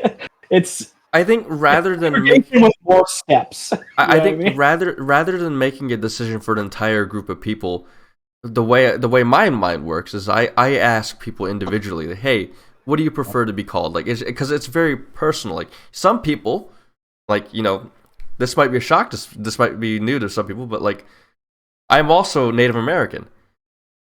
But I don't really. Actually, I didn't know that. Yeah, see, fuck that. No, I don't talk to those people. Get me out of here. I'm also Native American, but do I identify as Native American? No, because I don't really practice a lot of their culture and everything like this. Some other members of my family do, like, practice it more. I just feel, for me, it would just feel wrong for me to call myself Native American and put, like, even like apply for Native American exclusive scholarships. It feels wrong for me, even though I am technically, on a technical standpoint, yes, I am Native American. But if you were to come to me and ask, like, say, hey, are you a Native American? Do you identify as Native American? I am Native American, but I don't really identify with it, because it would feel wrong for me to identify as Native American, because I don't really practice or participate in a lot of the Native American practices. I would 100%, if I was part Native American, I would 100% apply for those scholarships, because holy fuck, is college expensive, and I will take every fucking saving grace that I could get. See, there's that difference between us, though, again. See, morals versus business. Right, I also have to pay $36,000 a year for Iowa State, whereas you pay in-state tuition, I think. I do pay in-state tuition. So, and like, I actually do pay it because financial aid has decided to fuck off with me. So if I think a genuinely huge part of that comes down to, in my opinion, like if I were paying in-state tuition, probably would consider it much less, but to me it's all like $36,000 a year. I'd like that buffered a little bit, please. I really would. That would be very nice. There's a proverbial term for this, for the differences that we have. Please tell me it's a Native American thing, because that would be super fucking badass. No, it's not. Oh, I don't know what the actual thing is, but it is basically, it comes down to morals versus money. Morals versus needs, and I always fall in the morals kind of person. I'm very moral. So morals versus needs. Well, because your example is you need to pay $36,000. You need assistance. You would take that assistance. You would drop all morals and you would immediately take that assistance. Needs is not the right word. If I were in Aladdin's shoes, I would steal bread. I don't know the exact term. I really don't. I wish I did, but I don't know it. But it's just, for me, the morals, fuck, during the pandemic, when we were all online, fuck, I could have cheated as much as I wanted to. My morals told me no, though. During online school, I haven't cheated a bit. If I cheated, my GPA would be a lot higher than it is. Well, I don't know if it'd be a lot higher, but it'd be higher than it is now. Wouldn't be a lot higher than a 4.0, would it? My GPA would definitely be lower than gasoline prices, but it would still be higher than what it is now. But I took the moral route, and in essence, I took the L, because financial aid doesn't care about your morals if you're doing things properly. They just look at numbers.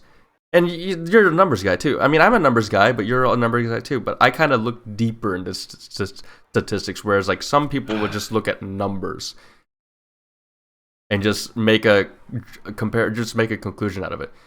All right, thanks. I've co-authored 14 studies, I think it's maybe I'm a proponent of that just because I've talked with a lot of other people, and I've actually thought about this recently. You know, if I had never met the person that I met during my freshman year of college, or actually just technically my senior year of high school, you know, would I do better academically? And I think yes, I would, but I'd also be a lot dumber in life and less understanding of people in life. And I'd rather have that knowledge of people in life than just having the technical knowledge of books and everything like this. And you know, if I didn't meet that person, I wouldn't know how to communicate with other people. And I value that. It's what you value more, and I value that more than I do. You know, hey, I'm okay with having a 2.1 than a 3.5. And if I'm an employer and I'm looking at these GPAs, I'm not gonna just immediately throw out the 2.5 or the 2.8. Like, say I have you need a 3.0 or higher to work for us. If I'm in HR, hold on. I want to interrupt for 1 second. Who the fuck puts their GPA on the resume? engineers do. Why? We're supposed to. It's absolutely super stupid. I pity you fools. I don't for like spending as many years in school as you do, as well as having to put your GPA on your fucking resume. Fucking nerds. Yeah, most people do put it on the resume, but my point is like I don't like GPA as a measurement. So when if I'm working for a company and they have a 3.0 or whatever that, and I'm a hiring manager, I'm gonna look at everybody's resume though. I'm gonna look at their GPAs. I'm not gonna throw out the 2.5. I'm not gonna throw out the 2.8. I'm not gonna immediately hire the 3.8. I'm gonna ask each one of them, the story behind their GPA, because there's a story behind everybody's GPA, and I'm probably gonna hire the person that has a subpar GPA, like a 2.5. I'm probably gonna hire the 2.5 if they have more perseverance and persistence than the person that has a 3.8 that has absolutely no other experience in life or anything, or doesn't know how to communicate with people. It's just my morals. Like, yeah, okay, 3.8, you excelled in school, but how much did you struggle though? Either. People with lower GPAs, I've noticed in talking with people with lower GPAs, they have more of a story, and I feel like they're better workers. They're better people to be around because they have a story of perseverance and overcoming obstacles. Those are the people that haven't quit. Those are the people that have been knocked down on their feet and knocked down further and knocked down further, but they continue to keep going. They continue to keep rising to the occasion and still persist and know what they want to do. So when they're faced with a challenge on the job, they know how to overcome it. Whereas like somebody with a 3.8, if they were just only in their books the entire life, if they were encountered with a life situation, they would probably just freeze. How do I know? I've met a lot of people that just freeze up in those situations. I'm a double E. I'm an electrical engineering student. A lot of my fellow electrical engineering students have absolutely zero idea how to communicate with other people. And because those are the people that actually have high GPAs also. Those are the people I don't want to be around, because they are the people that are just like, oh, I'm so high and mighty, and everything I say you have to do is, because everything I do is right, and everything I can do no wrong. Whereas the people that don't have as high a GPA, they're more willing to listen. But that's my 2 cents. I know I went on a long rant about it. I might have gone off topic. It's interesting because I was just gonna. It started with. I think your whole point was morals over financial gain or whatever it was. I was looking for another. Mark Twain. Whatever you think about the guy. He has two different quotes. One is the first one I thought of when you said that, Jason, was he says, "An honest man never has to remember what he said." I love that so much. If you never tell a lie, then you never have to remember what you said in the past. But Mark Twain also said, "Honesty is the best policy when there's money in it." So yeah. And okay, so first off, don't look it up on live. Obviously, look it up later. There's a Louis C.K. joke about Mark Twain that has the first quote that I said in it as a setup, and then the punchline, and it's maybe the funniest thing I've ever heard in my life. But it has the gamer word in it, so obviously.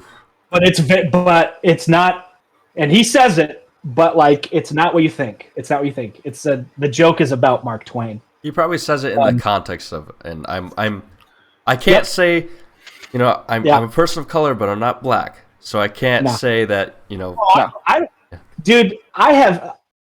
Who's gonna say this? Who's gonna say this? I'm not even drunk. I'm just talking with my friends. I'm not going to pretend that like I've never said that word before, or that I've never heard that word before, or that. Okay, I can honestly say I've never said that word I've never meant that word. I've never meant it as like a hurt thing. But I hate that word. After a while, you just start to not like the flavor of the word, of the slur. After a while, the joke, even if it's a joke, the joke starts to become stale after a while. And to me, that's progress, because like I'll fucking, whether it's music or stand-up or whatever, you've really got to be very clever and nuanced if you're going to use those words to like get a laugh. Otherwise, it's like low-hanging fruit, in my opinion. You know what I'm saying? Anyway, that joke in particular, I know Louis C.K. is like exiled now, but that joke is hilarious, but I love that quote from Twain. It's so funny because he immediately contradicts. Or he doesn't really contradict himself though, because he didn't really say that. This is and I don't know. These are two different quotes, but within the one. Yeah. Honesty is the best policy when there's money in it. I mean, that's how he was, I suppose. And I'm also one of those individuals that will like admire and acknowledge the great things that people do, and not like complete like so. I guess an example I can think of is a corporation, Chick-fil-A. Chick-fil-A.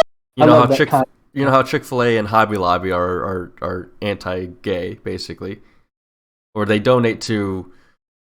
I think Chick-fil-A stopped, but yes, I know you. So yeah, like I understand, like that's hurtful to. That's hurtful to the gay community that they donate to these organizations. But I also understand they make good food. Sure. Do they? Here's a question. I do mean this. I'll have to look this up because I didn't know. I don't know. Or maybe it's the same. I guess this is a dumb question. Ask it anyway. Maybe a little naive. Yeah, that's right. It is a fucking dumb question. I don't know what the fuck's happening. It will be. So when they say they donate to anti-LGBTQ, what they donate to Christian, right? No, I don't. They're like actively. Really? They're organizations that actively say that they are against everything that is gay rights. And that maybe ipso facto, that's the same thing. Like, because they donate to Christians and Christians. Yes. Are supposed to. It's no. They donate to organizations that say that they are actively anti They have outright said they are against gay rights. Period. What was the other one besides Chick-fil-A? Hobby Lobby. Salvation Army and Hobby Lobby. Those are the three big ones. Well, Chick-fil-A doesn't anymore. They stopped. And I know that because they stopped with, I think, one of them, but I don't know if they stopped with the other one. Oh, I would love to pull this up if I could. I used to be a huge Chick-fil-A stan. No, I don't. I don't. It's fine. It's fine. It's okay. It's okay, chicken. It's fine. I'm not a huge chicken guy anyway. Oh, I love chicken, but a lot of that has to do with just it's a huge part of my diet, regardless. Yeah. No, I love Tiger Hawks. Anyway, maybe I won't. Maybe I won't get into this. It's bad. Anyway, I used to follow a guy who used to be. He's like a talking head, like pundit. He used to be on the left. He left the left, and he was supposed to be in the middle. So I just tell you guys, whatever. While he was on the left, he was making fun of Chick-fil-A because they were anti-gay, right? Then he leaves the left, and he likes them because they're standing their own grounds and they're standing up for their morals, right? Then he doesn't like Chick-fil-A because they stopped donating to said program, and he's like, "You should have had their morals." And then just the other day, so he doesn't like Chick-fil-A at this point. Then the other day, Chick-fil-A puts a sign on their thing that says, "You can come in, we'll serve you if you're unvaxxed or not." And all of a sudden, he likes Chick-fil-A again. So it's 4 flops. He flip-flopped 4 fucking times. This is a guy I used to like, right? Is that Glenn Beck? That's not Glenn Beck, is it? No. Okay, I was gonna say because that sounds oddly like Glenn Beck. Oh, and it might be. It might be. But Glenn Beck was never on the left. He was moderate, then he was right, then he was far right. Now he's just right again. Like, I still probably to this, if push comes to shove, I still probably politically align myself with this guy.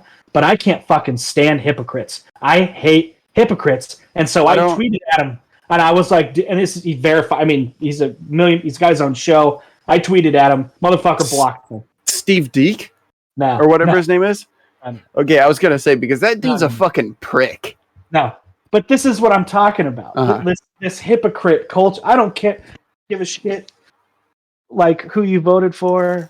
Like your politics are so garbage. If you're a hypocrite, you can go fuck yourself off a cliff. Because and then this guy's like anti-censorship and shit, and he fucking blocks me because I called him out on Chick-fil-A. Fuck off, man. I've got 600 followers.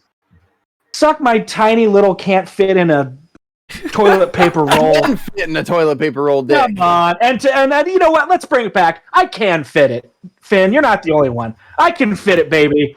Let's join. Let's start a fucking. Fuck those gay grows. All right,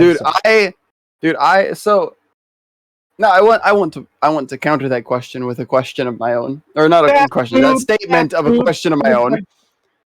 Come on. So I want to counter that with a question. Please. What about changing your views on something? That's a good question. That's a very good question. For example, and I have good reasoning behind me changing my views. And mind you, I am a Republican. However, I would not. You're a weird Republican, dude. However, I would not call myself a conservative. I'm a weird liberal, and you're a weird. Because apparently, Republican is different than conservative. Conservative apparently refers to a lot of social views. Republican apparently refers to a lot of economic views. I like the idea of small government, minus like net neutrality is a fucking amazing thing, and anybody that's opposed to that is literally just a fucking idiot. Net neutrality is an incredible thing. As somebody who owns a small business, net neutrality has saved my ass I don't know how many times. Shit like that. I'm fine with the federal government intervening, but a lot of my economic views tend towards the right. But a lot of my social views tend towards moderate to the left. And I think probably 90% of this country would agree with you. I honestly think so. I hope so. I really do. I really think so. Because I believe, because in my mind, and anybody can feel free to disagree, that is a good thing, because everybody deserves the human rights that they believe that they deserve, unless your human rights in your mind are killing babies or shit like that. Unless in which case, you fucking put your GPA on your fucking resume. What a dick. Yeah, what the fuck's fucking idiot, dude? Jesus fucking commie. God. Anyway, but like, I believe in gay rights. I believe in not being racist. Sorry to a lot of people in my hometown. Why would you apologize for that? I'm not gonna be pissed at the Mexicans that don't speak English working for the construction company that only hires Mexicans that don't speak English. Sorry. But like, stuff like that. And my view that I would argue has changed the most would be on the death penalty. Nebraska has not outlawed the death penalty. In fact, we are the only state where technically it is legal to use the chair. Oh, no. We have not used the chair in a long ass time. I mean, I saw this movie once called The Green Mile, and I gotta tell you, I think it was a documentary. This fucking thing was horrible. There was a mouse and a guy that had wasp coming out of his mouth. I know. Tom Hanks went through so much pain. Holy shit. Tom Hanks should never have had to go through that. Anyway. I love Tom Hanks. Anyway. I'm trying to keep it light while we talk about. Oh no! That was a good ass joke, dude. That was good. That like, you should work that into a stand-up bit. That would be hilarious, actually. How's this little joke? When you guys were talking about how they moved Jack Trice's statue from and then moved it, Jason didn't hear me because we were talking over each other, but I said it was a tough couple years for statues, man.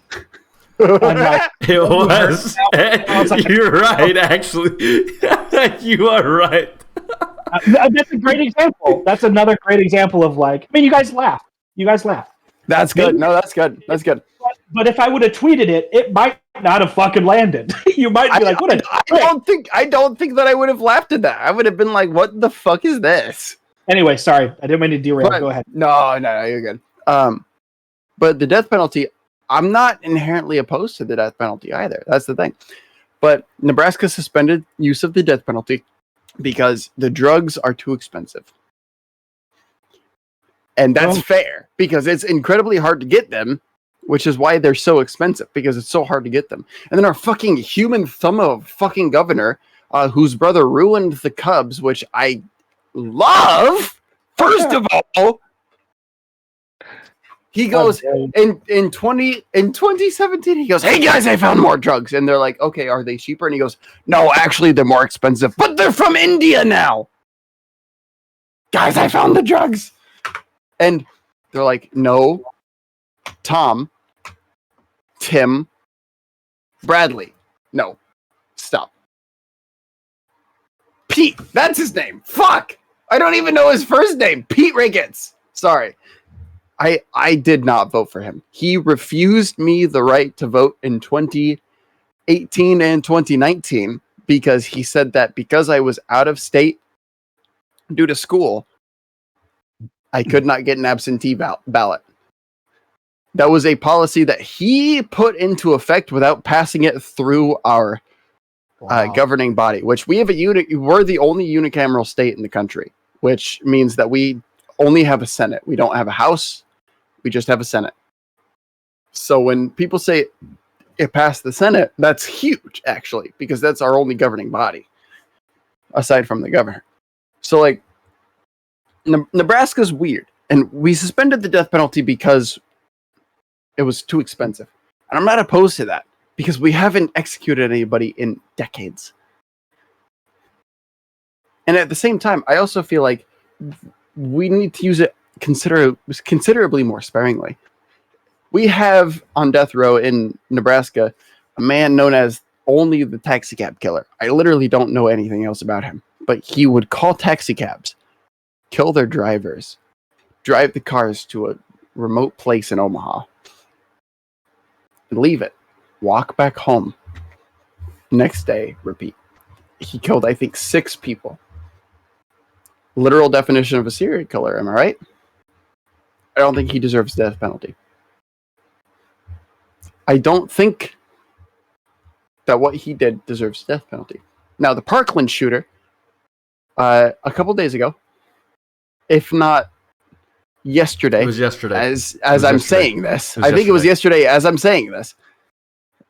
Mainly because Jason just said yesterday.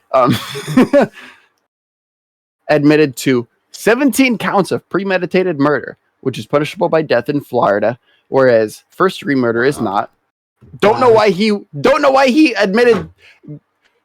I don't know why he pleaded guilty to premeditated murder instead of first-degree murder, because one of them is death, punishable by death. The other one's not.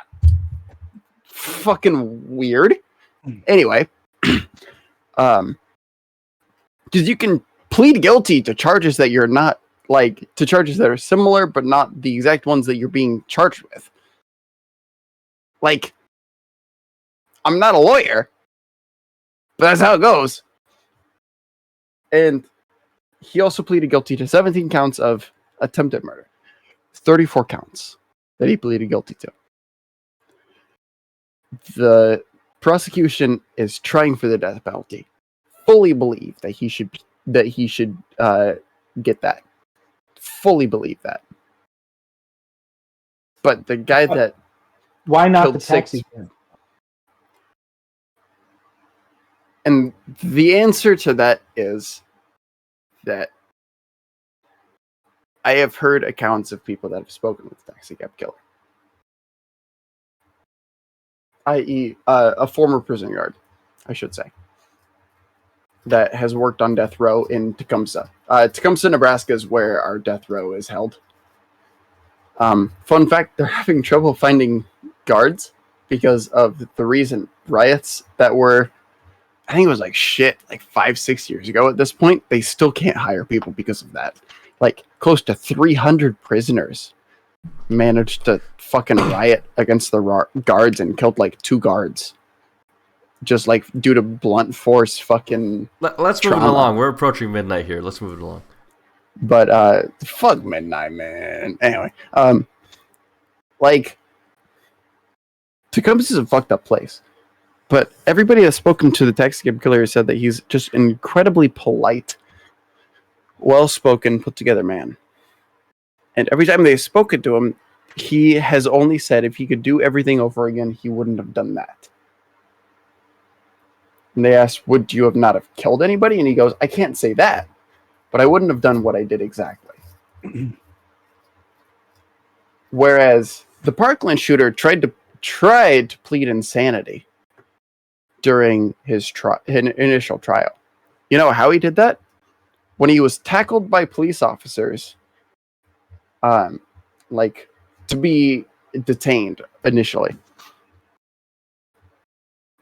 He kept talking about the voices, man, the voices. They're louder than you. You got to speak up.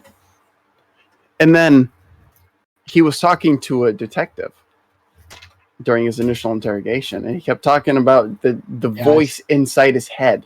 I'm sure that you probably watched JCS Criminal Psychology because you seem like a man of culture, as well as you, Jason. I'm sure. I was gonna say, did you watch the video on it then? Yeah, no, I love JCS Criminal Psychology. Absolute one of the greatest channels on YouTube, because it's one of the most well thought out and produced channels on YouTube. And the Parkland shooting video was his last video that he put out, and I can guarantee you it takes him so many months to put those together because he just does them so well. A lot of research. The man knows what he's talking about. I showed it to one of our investigators here in town, and they were all like, yeah, everything that he said was 100% true. Everything that we would have done, everything that he did, 100% what I observed. It's like, that's amazing. That's incredible. As my dad's police scanner goes off in the background, that he always forgets to turn off after duty. What did you think, or what's something that you changed your mind on, Jason, or have you? Or what if you haven't, what goes into it? What needs to go into it before you change your mind on something, especially something that like you thought you were passionate about, and then you gave it up for whatever reason. The biggest fact. Wow! Holy crap! Sticking his dick inside of a toilet paper roll. Yes, that's life changing. We're gonna do it after we go off the air today. I'm gonna purposely unroll all of the toilet paper that I have left on that current roll and just do that. No, leave the roll on, but just make sure you got a giant hard knob. Yeah. Why do you have to take the toilet paper off? How big is your dick? Jesus fuck. No, but the biggest factor in somebody changing my mind, or something changing my mind, is personal stories. Like understanding somebody else's side or the other side of things. Understanding. So my opinion on the death penalty has changed. Like originally when I was younger, I thought the death penalty was a very good thing. Now I don't like it because why? Because I'd rather have somebody suffer in prison for what they've done than actually, because the death penalty, the way I see it now, the death penalty is the easy way out. Sure, but what about that? What about taxpayer dollars to keep them alive? I don't think about seriously. I don't think about that. I don't think about that. What I think about is specifically the Parkland shooter. It's something that I haven't thought about. You make a good point. You do make a good point. It's something I haven't thought about. But I guess it goes again, same thing. Morals over money. Morals versus economics. Morals versus economics. Is the term that you've been looking for? I haven't been in prison. I hope I don't. You haven't? No, I hope I don't go to prison. I hope not. I just hope I don't. You're not a real G. Fuck. Why am I doing a podcast with you? Fuck. I haven't been to prison, so I don't really know what it's like. But the stories that I've heard is that for people that do crimes against women or children, get special treatment in prison. And for the Parkland shooter, I don't remember his name. I think his name is Nicholas Cruz or something like that. I believe that I went to school with Nick Cruz. Fun fact. I think that him pleading guilty and wanting the death penalty is his way of getting the easy way out, because he tried pleading. He doesn't want the death penalty. He doesn't? No. Prosecution's fighting for that. Defense is fighting for a reduced sentence with chance of parole. I think what he should get is life in prison, because well, right now he's facing a minimum of over 1,000 years. I don't think the people in prison will care about his age. I think they'll care about what he did, and the fact that those were technically children that he killed. Mm-hmm. And I think the prisoners, his fellow prison mates or cellmates and everything, that will have a field day with him, and I'm okay with that, because doing something as heinous as he did, if he gets the death penalty, I'm disappointed that, I do understand it, but I'm at the same time disappointed that some of the parents of these children that were killed, and I can never say this because I will never be able to feel what they are feeling. I will never, right now I will never be able to, and honestly I hope I never do, because I hope I never have children. But I like the smile I got, that wry smile I got for you, Circleherk. But I won't understand the thing. But outside looking in, I kind of wonder why they want them to have the death penalty. Because this is just outside looking in. The way I see it is that death penalty is giving him the easy way out. He doesn't have to suffer. Because I'm not one of those people that believes in they will suffer in the afterlife. I'm just not one of those people that okay. He says he's a Catholic. Aren't you Catholic? Yes, I am a Catholic, but I'm not. Okay. You talk about hypocrisy earlier too. Yes, I am a Catholic, but here's the thing: I don't practice Catholic. I don't really practice Catholic things as much as I do as. That's fair. I skipped church this week. I haven't been to church all year. Youth retreat. The last time I went to church, but I skipped teaching youth group. Christmas of 2020. Sorry, 2020 was the last time I've been to church. So. That's weird. I didn't go to Christmas 2020. Did I? No, I didn't. But that's my No, I did. Going, Christmas 2020 wasn't a problem. So I think it works. going back to the question of what changes one's mind is really what changes your mind? What changes my mind is understanding personal Stories. personal like understanding. You've been very on point this entire podcast. To your credit, you've been very individualistic.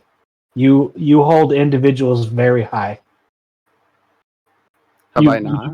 You don't care about stats. You care about individuals. You've said it time and time again this entire show. Good on you, dude. I mean, whether you agree with that, whether I agree with that or not, that's cool that you're not a hypocrite. Every single thing we've talked about tonight, you're constantly like, well, I need to know that story. I need to know his story. Like, I need to know that part. So, good on you, dude. I don't like to be quick to judgment. And one thing that I can for sure say, a personal account that I have for sure is that, trigger warning for anybody listening, it includes the R word, the 4-letter R word regarding sexual assault. So, me in a senior high school, cough here, excuse me. Excuse me. Me being a senior in high school, I was super naive and honestly stupid. Really just stupid. And I remember, so I was in an orchestra, I played an instrument, and I bombed. Nerd. Yes, a super nerd. I played it, and I bombed a playing test. We were required to play a piece of music, a short excerpt of music, and I did very poorly on it. I came back in the room, sat down. These were the exact words that I said. Quote, I raped that piece. And I thought it was like, the way I was thinking was like, oh, I just demolished, I just, really, sure. I butchered it so badly. That's what my mind was thinking then.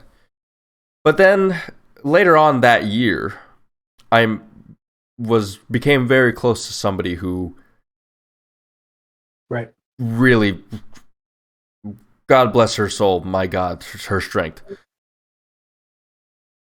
And to this day, I still think about that account of when I said that, and it makes me feel dirty. It makes me feel really, really dirty. And why did I ever think that was ever like acceptable or passable? Funny. Yeah. And so I'm one of those people that will take personal accountability and say, like, yeah, I was in the wrong then. Like, back then, I was in the wrong. But I'm also one of those understanding individuals that say, hey, we do stupid things because we think that they're cool, or we think that they're funny back then. But when we grow up and mature, we realize that they're actually really wrong, and we accept that. And not accept it, we acknowledge it. We acknowledge that it's really wrong. That goes beautifully into my reason of why I change my opinions. And it's probably both of your guys' were great, but I think it kind of fits into under the umbrella of time. So dumb, so stupid, boo. I really, for me, time really does change me. It changes the way that I act or perceive things. And you guys went with rape and death penalty, which are two huge discussions. Mine is very, very small and very nowadays it's kind of trivial, but I think it's important to the discussion because you guys might have viewers that are small-minded like me. But there's a ton of shit that I've changed my stance on, but one of the smaller ones was Colin Kaepernick kneeling for the national anthem. For whatever reason, maybe it was just the culture at that point where you had to pick a side almost. It was like you had to say what you thought. And my original thought was, he's just doing this because he's not good enough anymore. His brand is dead, and he needs to somehow be in the spotlight for something because he can't play anymore. That was my first opinion. And then, believe it or not, I know a lot of people that said that. They were like, he's going to get cut. So he's doing this because he knows he's going to get cut. One of his the game before all this shit happened, all that stuff happened, was he played the Chicago Bears, and the Bears were terrible. I mean that sucks for anybody, regardless of whether or not you beat the Bears or lose to the Bears. Sucks to play the Chicago Bears. Proceed, Circleherk. So I just thought that he was a nobody. He was washed up, and it just kind of fit into the narrative that I was in at that point. And then, I mean, I don't know if it was 2 or 3 or even 1 year. I don't know how long it took, but time happened. And I was like, it literally was like black and white, not race-wise, but black and white in the fact that, like, these players are either going to kneel or they're going to stand. And then that didn't happen. There was a lot of gray. There were white players that would put their hand on the shoulder of black players who were kneeling in camaraderie. And then there were black players who would stand and put their hand on the shoulder of white players who were kneeling. And I was like, you know what? This is America. I was the guy who was championing like, if you're like, oh, the national anthem is like sacred, and I think it is, like, that's not what they were protesting at all. And it's the national anthem it just happens to be the freest country on this rock that we happen to live on. So if somebody wants to kneel, that's what I, for lack of a better word, stand for. Do you know what I mean? You know what it is? You walk by a mirror all of a sudden and you see your ugly ass fucking reflection and you go, I'm a hypocrite. Now I walk a big fucking walk, dude. And then all of a sudden I walked into a mirror and I looked at myself and I was like, ugh, like, if you're the guy who says this is the country to disagree with, but then you don't like when somebody has a different opinion than you, fuck off. And that was me. And so it's time for me. It's time. It just takes time. I don't know what Iowa account it was, but they were like, they quote tweeted themselves. And the original tweet was like, they're being like, LMAO, they have a fucking Colin Kaepernick jersey on the floor of this bar to walk on. This is hilarious. And then they quote tweeted that and said, I can't believe that I have to say that I was on the wrong side of this argument. But I was. Hey, good for them. And I don't know who that was. It might have been you. I don't remember who it was. I don't think it was you, but it was some Iowa account. Wasn't me. And I was like, this is huge. Regardless of whether or not you disagree. It's empathy. To be able to say I agree with you and your opinion. And you're right to have your opinion, I should say. Not I agree with your opinion, but I agree with your right to have an opinion. Thomas Jefferson is I'm gonna butcher it. I'm pretty sure it was Thomas Jefferson who said, "I will fight to preserve my right to disagree with you," or something like that. Right, exactly, something like that. But then to counter that, and this has nothing to do with that at all, but I want to put that out there solely because of the amount of like misinformation due to COVID and vaccines and all that shit that's out there right now. Your right to have an opinion, your right to fight for what you want, ends where your fist meets my nose. Never forget that, people. Just remember, in chat somebody said, I disapprove of what you say, but I will defend to the death your right to say it. Thank you. She-Dap. Thank you. And it's probably not even Jefferson. That's the quote. it's probably like some random ass white dude that said it in the 1920s, and everybody was all like, "That's Thomas Jefferson. It's got to be right."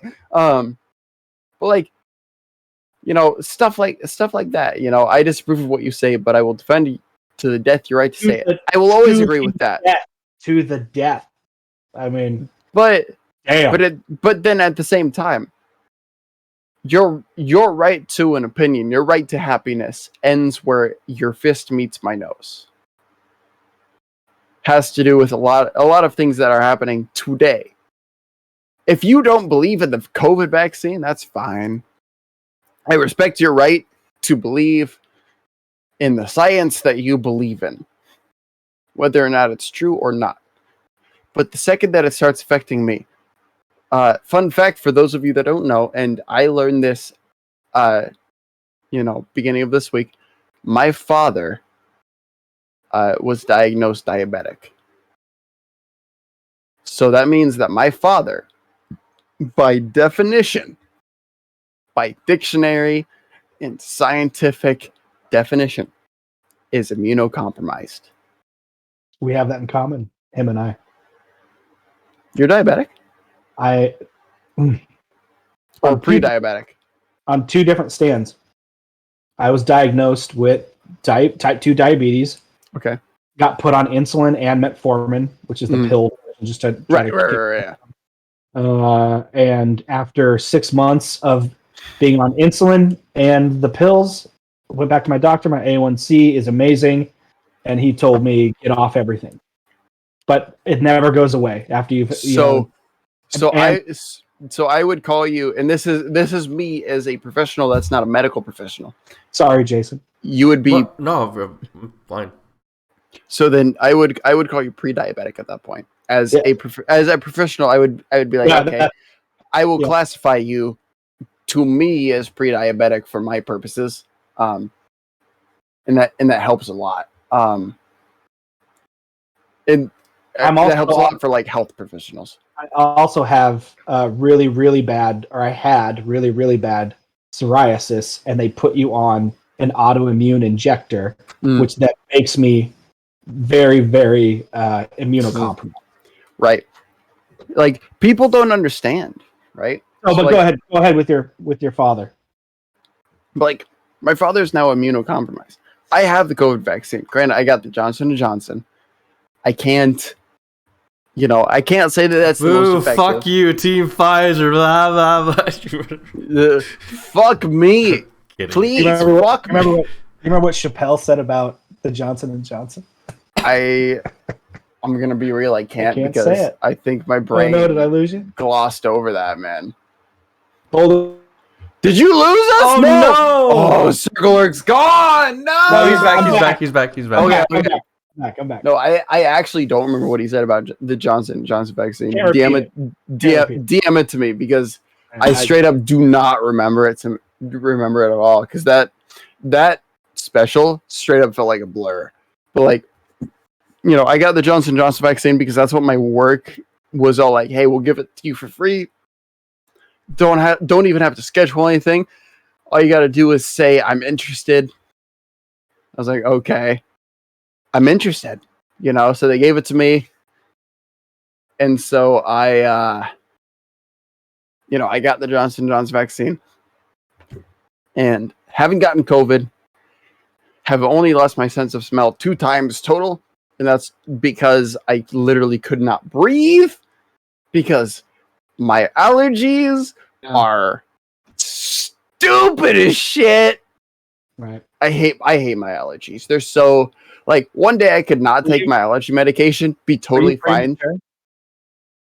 By like 2-3 weeks. Yeah. So yep. Okay. Sorry. I don't know. That's personal, but yeah. I don't even know if that's like part of it, because the doctors have said, like, we don't know for certain if that's part of it, but currently there's a correlation, and I'm like, that's fine. Yeah, correlation does not equal causation. I understand that, but like, damn.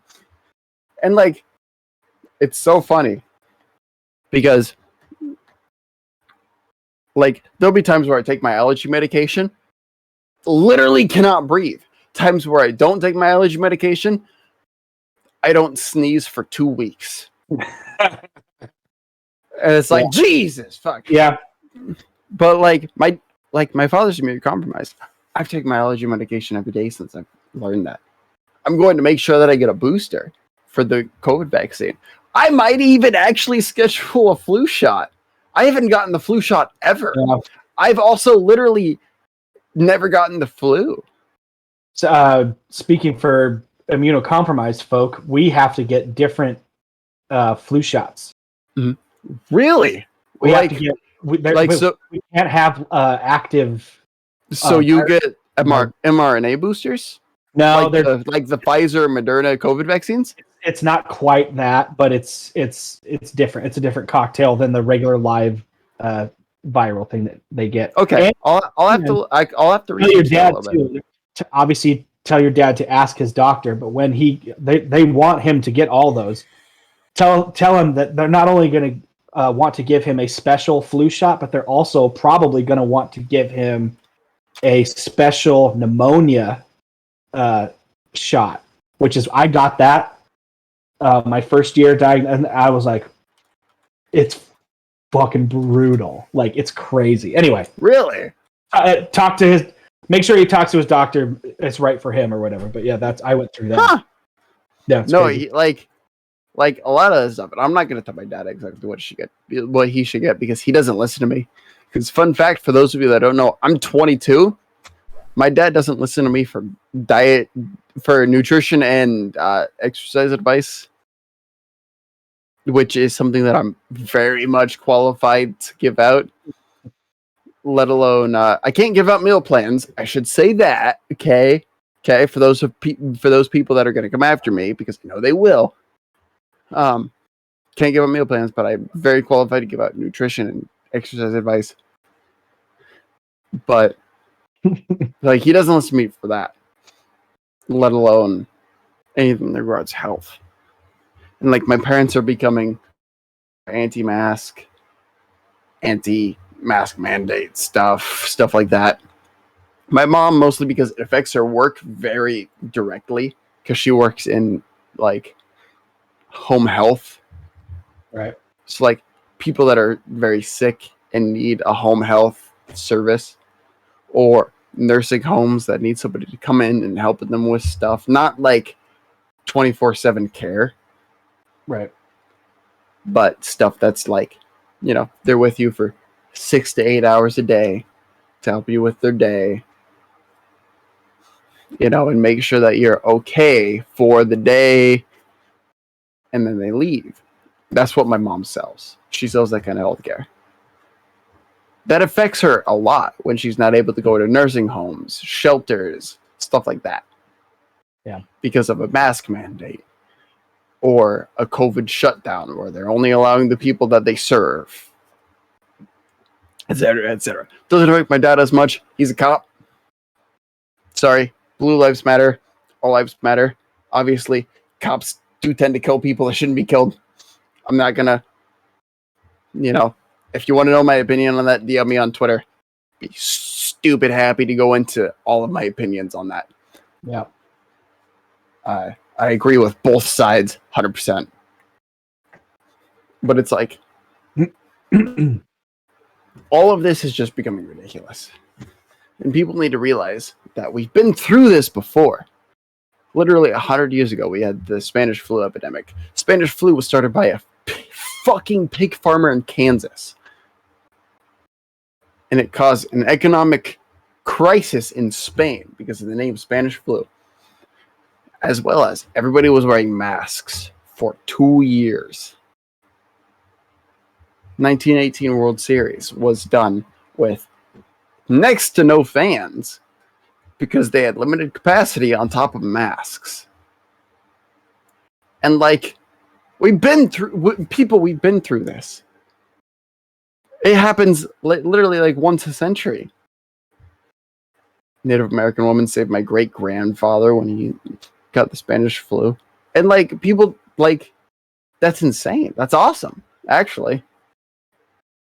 We but need like, a lot of empathy right now, and it's just no one can figure that out. And it really upsets me. It's like, no, people are politicizing it. Mhm. They're saying it's a left versus right thing. get the vaccine because it's a human rights issue. Oh, it's my body, my choice. Then support abortion. Simple as that. If it's your body, your choice, support abortion. I shit you not, it's the exact same argument for a totally different issue. And if you support the argument for one issue, you have to support the argument for another issue. I'm kidding you not. It's that simple. I say this as a Republican. It's that simple. If you want to objectify things, make it black and white, right? But it's not your body, your choice. Your right to happiness ends where your fist meets my nose. And your right to happiness ends where you can give me fucking COVID. Okay? I'm not going to lose out on 2 weeks of work where I'm paid hourly. I have to clock in every day because you decided not to get vaccinated and you gave me COVID. Because suddenly you're infringing on my right to happiness, and I have a legal right to sue you, not in a civil court, but in a criminal court. How you doing, Jason? This got very weird. It got very weird, very deep, and we haven't even talked about Penn State, and I don't know if we're going to, because Jason might be very tired. I don't know what I am right now. I'm contemplating a lot of life right now. But I like these conversations. I really do. This is not at all what I expected to happen. But the weirdest thing is that we always have the deepest conversations whenever you're on. But yeah. I like that though. And it worries me. I like because you're the shit posteriest account on Twitter that I follow. I don't know about that. But I will say this. Last Thursday, this motherfucker down here with the brilliant hair and the amazing glasses, the old glasses, by the way, but still so sexy, said while Jason was away, he said he had to go do something. I know he was pooping / maybe checking how big his dick was in a toilet paper roll. But I know for a fact that Skeedap said, no offense, Circleherk, because I think I was the only one in chat. No offense, Circleherk. Yeah, you were the only one in chat. But I don't think anybody else would have you on their podcast but us. And I took offense because I will be on everyone's fucking podcast. Rogan called me last night after he saw that shit. He was like, "Yo, dog, you down with fucking ivermectin?" I was like, "You damn right I am." I'll interject real quickly there. I was not pooping, or I was not checking to see. You know, I was not putting to quote. He was actually circle-herking. To quote Triple H, even a 747 looks tiny when it's flying through the Grand Canyon. But except it doesn't. I was because the 747's wingspan is larger than the Grand Canyon. Stop getting technical, dude. Breaking news. I'm going on Sheedap's fucking podcast. And now you're wrong. I promised her that I'd give her a podcast. Fuck. He didn't even know. But no, sir, I was ordering something for a fundraiser that I had to do. So yeah, man, I had to order something for a fundraiser too, and there was corn in the bowl, and I couldn't believe it. I was like, corn? I didn't eat no corn. Corn is everywhere. Corn is Iowa, but the truth is, Iowa grows corn, but the truth is, corn grows Iowa. Yeah. Oh my god. But for those of you that don't know, the context behind that is the fact that we started Untitled, Underqualified to give people that don't have a voice, a chance to actually talk about things that they care about. But I'll ask most of them, what's the topic that you care about? I asked Circleherk last week. I was like, hey, what's the topic? And he goes, I don't know. We'll see. And I give him flash prompt. I hope that he followed it because I am still going to ask him about it before this podcast ends because that topic matters a lot to me for very personal reasons. Matters more to me than the Penn State injury fucking shit. It matters more to Iowa fans than the Penn State injury shit. Real quickly, Skeet Up, I think we need to address the Penn State stuff when we need to have Circleherk and Ethan on the show at the same time for that. You know what? I think that's a good ass fucking idea. I'd love to meet. We will have multiple Iowa fans, whether it's Ethan, AJ, whoever, on the podcast at once. That's a good idea. That's a great idea. Hell, I've been trying to talk to Keith about when he wants to come back on. He says he wants to come back on. Yeah. It's just a matter of when he's free. He's a very busy man, and Thursday is a weird ass day. Yeah. Not gonna lie, that's why we chose. Yeah. But proceed. Sorry to What interrupt happens you. on Thursdays? Anyway, but Untitled Underqualified is just because everybody deserves his voice. Not me. Jason deserves a voice. Hold on. Wait a minute. There's AJ. the hypocrisy showing again. Graham Valdez. I'm just the one that had the drive to do it. I have forced you to do this for 51 weeks. You do? Does anybody remember, though, or do you remember exactly? You came up with this idea under the influence of alcohol, right? I did.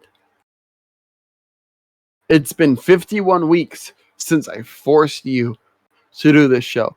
And I shit you not. My exact reasoning was, there are no college-age podcasts. There are not. There still are not. I listen to macrodosing as often as I feel like, which I'm not going to say is super often. It's not weekly by any fucking means. But like, the most college age it gets is whenever they ask for Billy Football's opinion. And Billy Football draws bears in The Art of War, which is the current book club book. Also, highly recommend. I've read the Art of War, 6 times. Amazing. You can always learn something from it. Incredible book. Doesn't mean what you think it means. Sun Tzu was not nearly as insightful as he thought he was, considering modern anything. But you can learn a lot from insight. You can learn about a lot about insightfulness from him. He reminds me of the author of Tao Te King. I can't remember who the author of Tao Te King is. Essentially, the creator of Taoism. He reminds me a lot of that, but less, Omish, if that makes sense. I decided or agreed with Skeet Up to do this podcast is because, of the reasons that he said there too, but I also laid it out because I saw potential in something that, then again, I was also not in the great headspace at the time when we created it too, but looking at all the different people that I've been able to, it's helped me learn too. The experiences that I've had co-hosting this because of the guests that we've had or because of the stories that Skeet Up has had or anything like that, we could recollect the stories that we had from college and other things like that. Another part of it was we entered this oversaturated market, as we said at the beginning of the podcast. We entered an oversaturated market, but a lot of the things... Oh, yes! A lot of the shows out there were very strict to a script, time limit, everything like that. I wanted to be different. I wanted to be like, yo, you could say whatever you want. We have no script. Things are a lot better when they're unscripted and when they're not on like a strict time limit. I understand when some guests have to be on a strict time limit. I get that. I do. But that's their thing. Yeah. Like Keith Duncan had to be about an hour-ish. I've been told by people that I've actually, or someone that has actually watched this show before and was in chat earlier today, might still be in chat, I'm not sure, but that, this premise doesn't work because there is no outline, there's no script, and everybody walks over each other, and everybody, goes on off tangents and everything like that. Until they came on, then they realized, wow, this actually works. I get it. I get it. So this is not going to really change about us. We would do better about walking over each other and everything like that. But I also appreciate... Disagree. I walk over everybody. Fuck Tis you true. all. It's true. But I also appreciate the conversations that we have with other individuals. I appreciate... The thing about me is that I actually really enjoy serious, in-depth conversations because I love learning.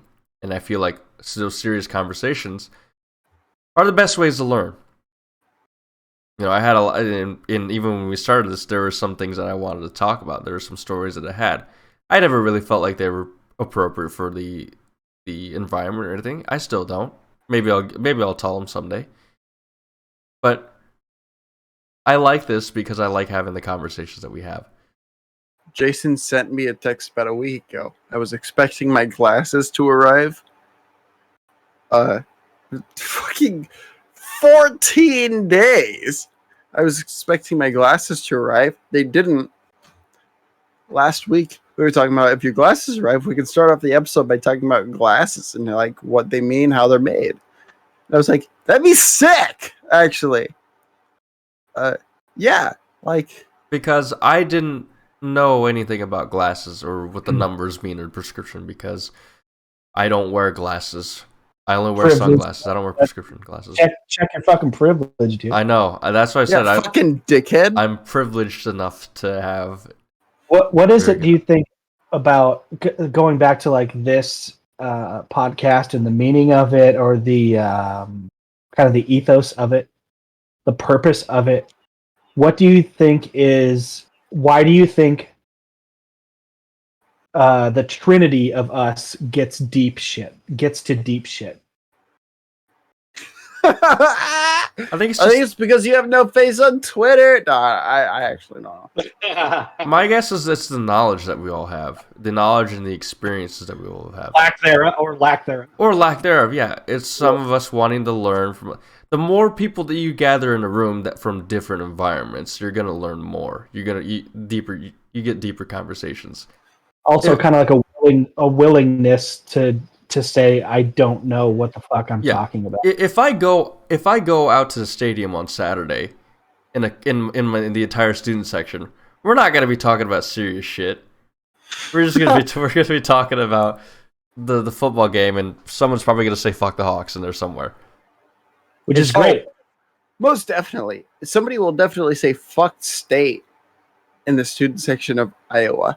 And I know that for a fact because they will always say, Iowa fans will always say, we don't care about Iowa State. I didn't say anything about Iowa State. Or Iowa. Why are you here? Why did you say we don't care about Iowa State? I didn't say anything about Iowa. But to your guys' point,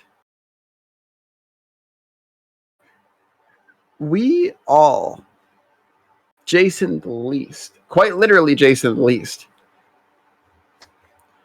we all put up a front. A very evident front. You know, Circleherk the most, solely because you have what I would argue is a very themed Twitter account. Me the least, because my Twitter account has gone from what was my Twitter account for the longest time? Parts. Yeah. Sergeant Parts. Parts. Private parts to corporal parts to sergeant parts. All of that with a picture of me as a Union bugle boy. Solely because of the fucking like major Purdy account. Solely because of that. Whatever that fucking dumbass Civil War Purdy and Hall accounts are. Because I thought that's a really fun idea, but I'm better than them. I'm funnier than them. I'm not funnier than them. I'm literally one of the least funny accounts that I know. Proceed. But we all agree. Yeah, go on. Thank you. I disagree. I don't think I'm phony at all. No, I'm not saying you're phony. I'm saying you put up a front where you put up what you want people to perceive you as. And you don't tweet a lot of very real stuff. You do tweet some stuff. Like I saw your Chappelle tweet. And I've seen tweets such as that. Like I saw your tweet disavowing the Penn State, faking player injury. I put that in quotes because I don't know if they did or not. I'm not gonna be that type of person that puts accusations. The Penn State. Or next time we actually talk about it, neither do I. I will put I'll be the first one, and I'm pretty sure Kirk Ferentz will be the first one to apologize if it comes out that that's not the case. Okay, absolutely, and I 100% respect that. You absolutely disavowed the fake player injury things, and like I 100% when Ndamukong Suh faked a cramp. I can't say if he faked a cramp or not. Was not a huge fan of that. Right. I understood it from a strategic standpoint. He was the one that made that. Was the one that made that call to do that. Because he decided that his defense needed more time to set up, and I was like, okay, that makes sense. But you were the one that said, and I don't remember the exact quote, but you said if Penn State players did fake injuries and Iowa fans booed them, why is anybody complaining at all? And I think that it was you that said that what's his bucket? Whoever the Penn State coach is now, the one who? James Franklin. You were like, he had a 5-minute prepared statement on Monday. That's really soon. That's less than a day. That's less than 2 days. Come on. The context of the prepared speech. That's that. Well, no. That's super soon compared to anything. I don't care about timing. I care about the context of the speech. What was the context exactly? I think we should say. I really do. I really do. It's up to Jason. I know Jason's feeling really ill, so I respect that.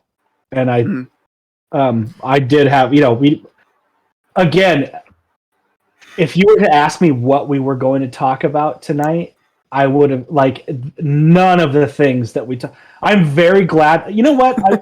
I'll take that back because we did talk about comedy. We did talk about subjectiveness and hypocrites and individualism. We talked about white wokeness, which, Jason, thank you so much for allowing me to ask you what you thought about Latinx. Like, I've been dying to ask you that privately, and so to be able to do it live in front of God and everybody, that's fucking rad. It would have been way funnier if you would have said, thank you for allowing me to ask you that as a Pacific Islander. Jason's giggling. But that's the point, though, is if you guys are still with us, or if you're watching this on YouTube tomorrow, that's the point. Or listening on Spotify or Apple Podcasts. There you go. It's great. I've always supported you guys. This is all the platforms now. This is my 4th time. And I think that, holy shit. You know what I mean? So, I co-hosted 2. Oh, no, that's right. I forgot about those 2. I actually did forget about those. Well, one of the 2. I was going to be on Insider Baseball. I was going to be on a couple weeks ago, but it didn't work out. So it just didn't happen. So thank you guys. Unfortunately. I love this. I mean, it's like I said, I did not, if I had it my way, I would have never wanted to talk about politics, race, the culture war. I don't like to talk about that stuff, which goes to what Skeedap said earlier about me putting up a front. Like, I don't really like to let people in on what I think, but I'm definitely not afraid to do it. And so when somebody brings it up and I disagree, and we talk about it, and the people who disagree with me support me for what I'm saying, even though they disagree. I love it, and that's what this podcast is. It always has been that. Yeah. To sum up, you talked about why we always go in the or why we end up in deep topics. I just think it's the way we are. With me. Yeah, with you. I just think it's the way. I'm putting a lot of fucking. I just think it's all three of us. I think it's all three of us the way we are. Like we're not afraid to talk. Yeah, we love talking about, and we love joking and stuff. Like, I mean, I can say for sure, I love joking about. I do. I will. Then why are you so bad at it? That's a good question. I don't know why. I can't do it. I'm sorry. I'm sorry, Jason. That was mean. That was really mean. I don't think it was mean. I think it's actually truthful. I just don't do well as in a large or in a weird audience. I have my own. I think you're not so good in the moment. You do have some very good jokes, but a lot of them are not in the moment. That will come up like 5-10 minutes into the conversation. Sometimes I also do it just to piss you off. I say unfunny things just to piss you off because they will piss you off. I will say that when I listen back to our episodes, those moments are very funny to me. Yeah, but I'm like, Jesus, I just do it to piss you off sometimes. But we like joking about, but we also have a serious side that we also. I think all three of us understand that we are willing to listen to each other and not really judge, and also, like I said, clear up the air. Understand. We are here to understand, and we won't pass off judgment and say like, "Oh yeah, you're fucking commie" or whatever. we won't insult anybody about that because we want to know. No, Jason, you're a fucking commie. I mean, hey, does that make me a Nazi? It's not my toilet paper. It's our toilet paper rolls. I wouldn't call you a Nazi, Circleherk, because that's a specific party. Actually, that was the National Socialist Party. Social, yeah. I would call you, in fact, a fascist, and what did I come back to? Therefore, an Italian, which also is a problem. I am Italian. But shit. To finalize it, that's why my dick doesn't fit in a toilet paper roll. That's it. Europeans, man. Fuck. To finalize it, I don't really know for sure why we do. It just for some people it just plays out that way. It works with some people, and there's never really a definitive answer. You know, some people will try to argue. The psychologists out there will try to argue that it's because all three of you guys have some deep baggage that you guys really want to talk about. That's not necessarily the case. I mean, yeah, it might be true, but I just think we're willing to talk. I don't really know for sure, but I do it because I enjoy serious conversations, because my opinion is that you learn a lot from deep, serious conversations. I get bored and want to debate for fun. Well, boredom, I hear that. I'll give a compliment to the ethos of the podcast is I'm a commenter. It comes from the stream. It comes from not being on the podcast and you guys reading comments and like reading those out loud with the names. And so it's very, very, it's too bad. It's too damn bad that my mic and everything didn't work immediately because Finn and I had a plan, which I will not devolve. Save it for the episode with Ethan also. We were going to test something like scientists to see if something would happen. And the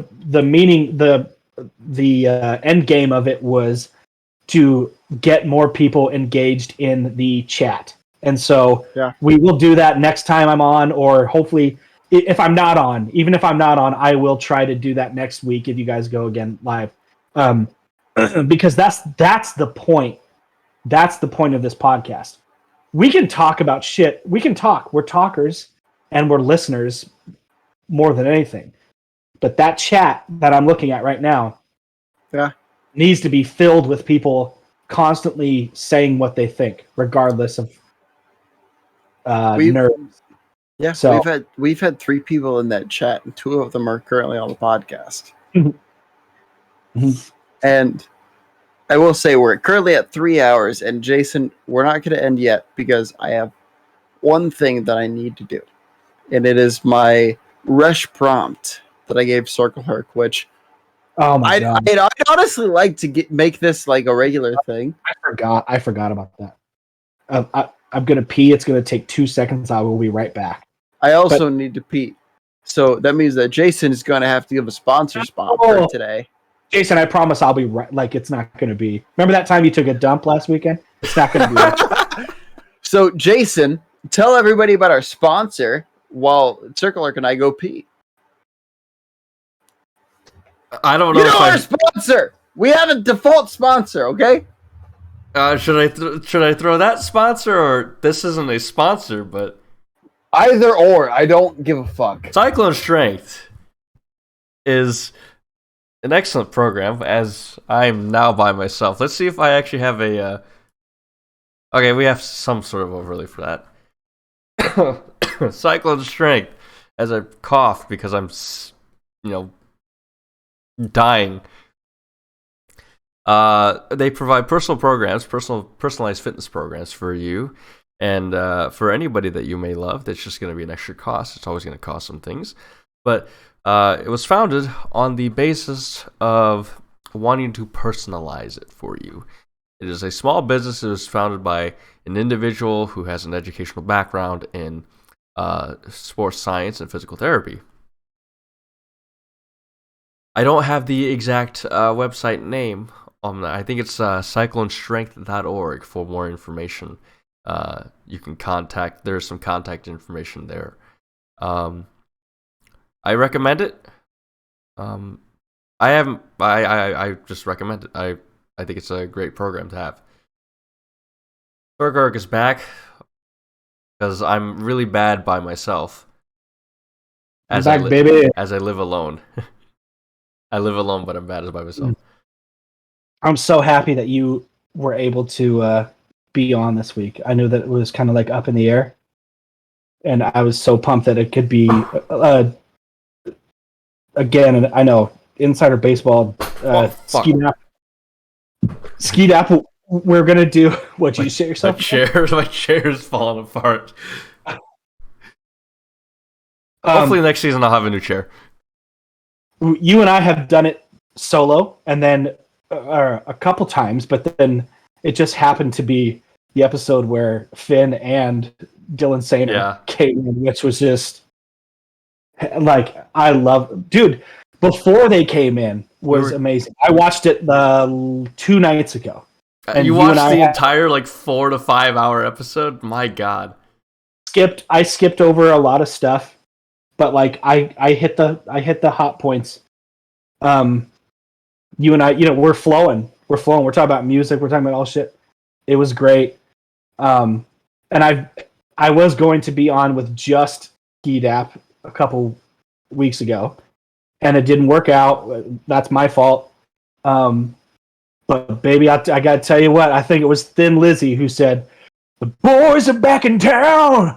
And I fucking love it when it's us 3. I would love, as long as it's us 3 plus a guest, I love it. I don't even want to be I will be like a guest. Like, I don't want to be a host, co-host, but I would love to come in when there is a guest and there's 4 people. Anyway, I gel with both of you guys. It's fucking rad and I love it. So thank you again for having me on, and thank you, Jason, for being here. That's great. I knew it was kind of up in the air for a long time, so thanks for showing up. Yep, I was lucky enough to have a lot of my busy work get done last week, so I had some free time this week. So why the fuck didn't you answer me at all this week? Because, unfortunately, I've been fighting the flu. Yeah, but it was your phone, dickhead. I actually hadn't responded much to any messages at all. I just started responding to messages today, even from a friend group chat. Yeah, he didn't respond. I was quite literally just trying to make sure that you were going to be alive. You know, I was trying to make sure I was alive also because I felt like not death, but Death. horrible. Anyway. I felt horrible over the weekend and even earlier on in this week. So, rush prompt for tonight: electronic music. I absolutely love electronic music for the sole reason of one, the concerts that electronic artists put on are way better than any other artist ever. Ever. Have you ever been to a show where they have lasers coming from the fucking sky and in front of you? No other genre has that shit, and it's fucking wild. Yes, I Also, I have 2012 or 11. 2011, I have. What genre? You ever heard of the Trans-Siberian Orchestra? I have played more. Ever heard of Angels and Airwaves? I have probably played more TSO pieces than you've heard. I don't doubt it. Every orchestra plays. Every orchestra plays TSO. We played 2 pieces. So. I quite literally was the driving force behind convincing my orchestra instructor to let us play TSO. You know, real quickly, somehow during the stream we have managed to lose a follower. I don't know how. I don't know how. Oh, holy shit! We went from 44 to 43. We have 42. No, we went from 43 to 42. Shit! I'll get him too. I wonder what happened. Proceed as I check to see. But if it wasn't Sheet-App, I'm gonna be like amazed. But TSO quite literally doesn't count because TSO is weird as shit. I own a Kotobo solely because the founder of TSO is one of the first original Kotobo owners. And I have a whole history with loving TSO, which has to do with me learning how to fully play viola. Jason and I both being string players. Both viola players too. I don't know if you play an instrument. He plays guitar. He plays guitar. Oh, it was guitar. Sorry, I remember watching the video of you singing that thing you do, but I don't remember if all of you were playing instruments. I don't think guitar counts as a string instrument. It's more of a rhythm. I count it as a string instrument. I think it depends. Spanish guitar counts as a string instrument. Jason, don't be racist. You're one to talk. But like Spanish guitar, where it's entirely finger picking, counts as a string instrument in my opinion, because it's quite literally just pizzicato. It's more of a percussion, like piano, guitar. I'm talking about guitar. Right. It's very much like percussion, which I would argue string instruments are similar-ish to percussion. Jason doesn't like that, but he's wrong. I'm talking guitar. I'm saying guitar is more like piano, and that piano is a percussion instrument. It's an idiophone. Who'd you call an idiot? Me, probably. Their instruments are classified into 3 different things. No. I think one's called there's an aerophone, vibraphone, and an idiophone. Vibraphone's a literal instrument. Shit. Aerophones are things that require air or moving air. Vibraphones are things that have it's vibrations. Something like that. No, sorry, membranophones. There we go. Membranophones, idiophones, and aerophones. I think those are the 3. It's been a while. A vibraphone's quite literally just vibraphone's an instrument. Mallet instrument. A vibraphone's an instrument. My bad. Sorry, I learned this in fall 2016. It's been a while.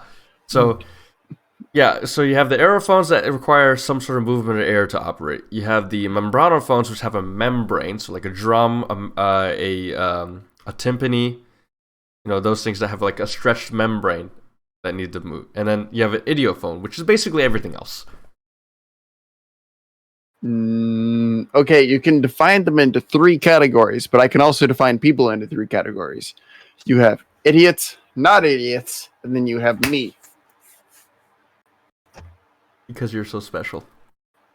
Do I fit in under me? Technically, yes. Yeah. 6'6". Jason also counts under me. Can What I did be you? un- Wait! What did you say? Can I be under you? I'm single, so yes. Yeah. No.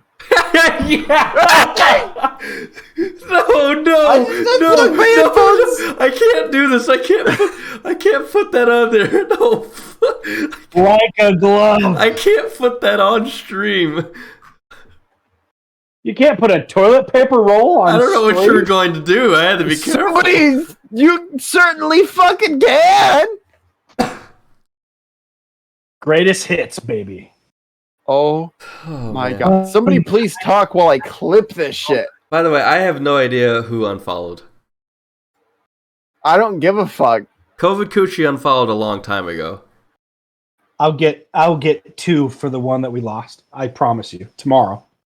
I promise. Oh shoot, was it? Hold on. I might know who it is.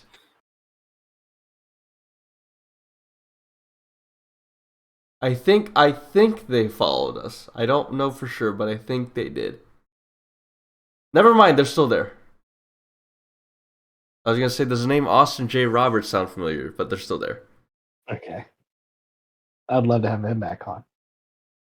He needs to get off his Chromebook. His Chromebook was the problem last time.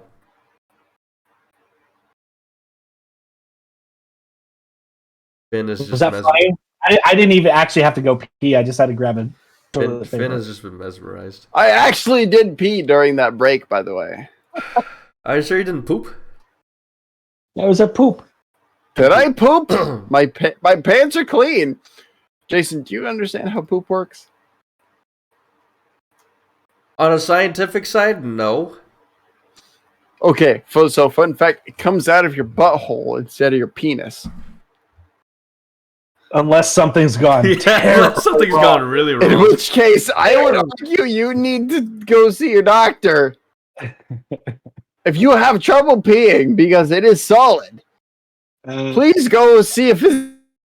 I don't care what kind of fucking doctor it is, man. Go see someone. Skeet app wanted me to listen to what's it called? Elysium? Aluminum. So he's like, Aluminum Awaken. Instead of me trying to, this is why I'm late. It's actually your fault. It's not my fault. Probably. Yeah. You got 25 minutes to listen to as much of this record as possible. And so absolutely. I turned it on and I went on a walk with my blushing bride and my amazing puppy dog, Delilah. And we listened to it. And the entire time I was like, you know what? It's not for me, but I love Rocket League music. That's what I thought. I'm telling you. So Rocket League uses a lot of so Rocket League uses Monster Cat. I don't. Well, okay. So, which is the same genre. I'm not. It's the same genre, right? Who am I?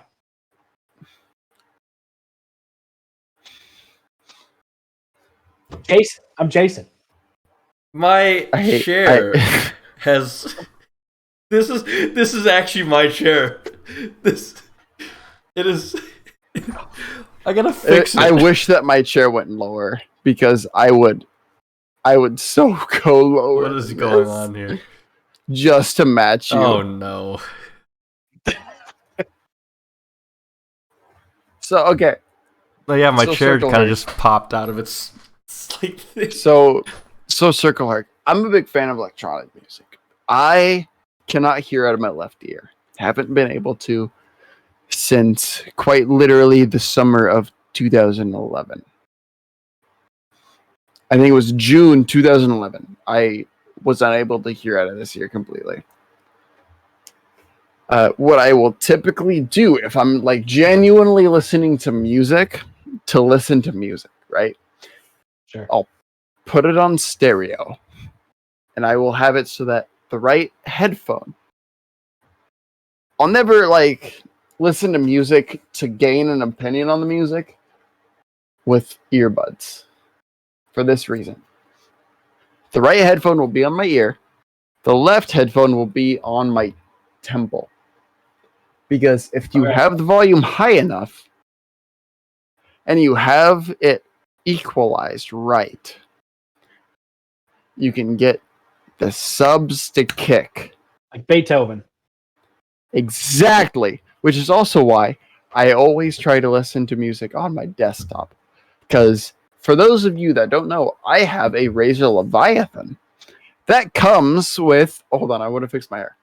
I have Razer. I too. Razer! That hurt. That Razer USB mic, $50. Amazing podcast mic for those that don't want to spend a lot of money on a microphone.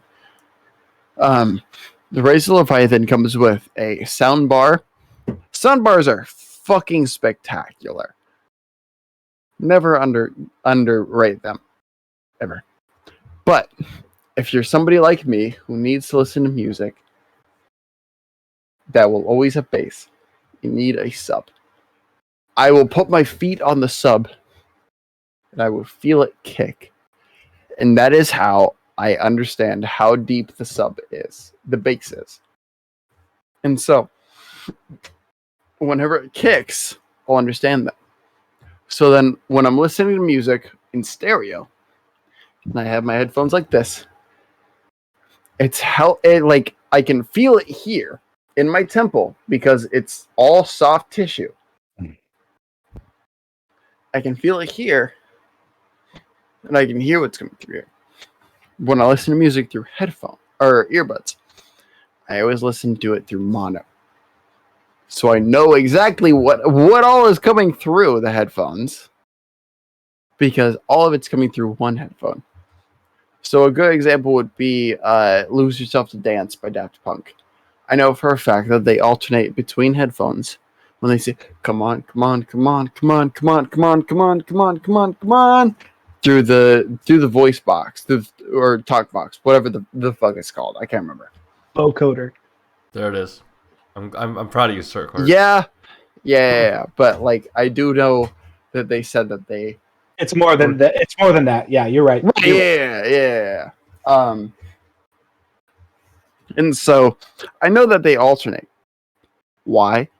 Because I've listened to it in stereo. I can't hear it in stereo, but I hear it in mono because it's all coming through one headphone. And like, music has always meant a lot to me. April 20th, 2018. Fuck you. The artist Avicii killed himself. The largest sporting event stadium in Sweden is called, I think, Avicii Stadium or Avicii Arena, something like that. They wouldn't have named it after him had he not made an incredible impact. Oh shit! What's the song called? The song with Aloe Black. I don't know how many songs he had that have just gotten huge, but people don't know them as him. Oh, I'm seeing it in my head. Hold on. God damn it. Wake me up. Wake me up. That song got enormous on the radio.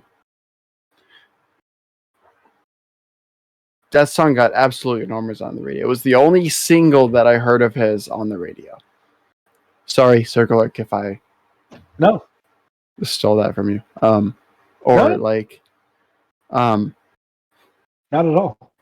He was somebody that I genuinely looked up to because I don't know how many YouTube videos I saw of him. Be like, yeah, I found the free version of FL Studio and I made Wake Me Up. Sent it to multiple publishers and they were all like, hey, we found a vocal artist that we thought might work well with this, and it was Aloe Black, who's one of my favorite soul artists, like modern soul artists. You know, because he has an incredible voice. You know, if you've ever heard the song I'm the Man, that's him. You know, incredible voice. He also sang the song SOS by Avicii, which was on his posthumous album, Tim. Insane voice. But the publishers that he sent it to, they were like, we found this artist. We don't know if you like it, but we had him record the vocals for it that you wanted. Here it is. And he was like, I love this. I'm going to publish it. Puts it out under Interscope. Blows up. Suddenly, he's a pretty big artist. I've always adored him. Always will. Never won't. Stuff like that matters a lot. So then, when he killed himself, he ended up cutting his own throat with a broken wine bottle.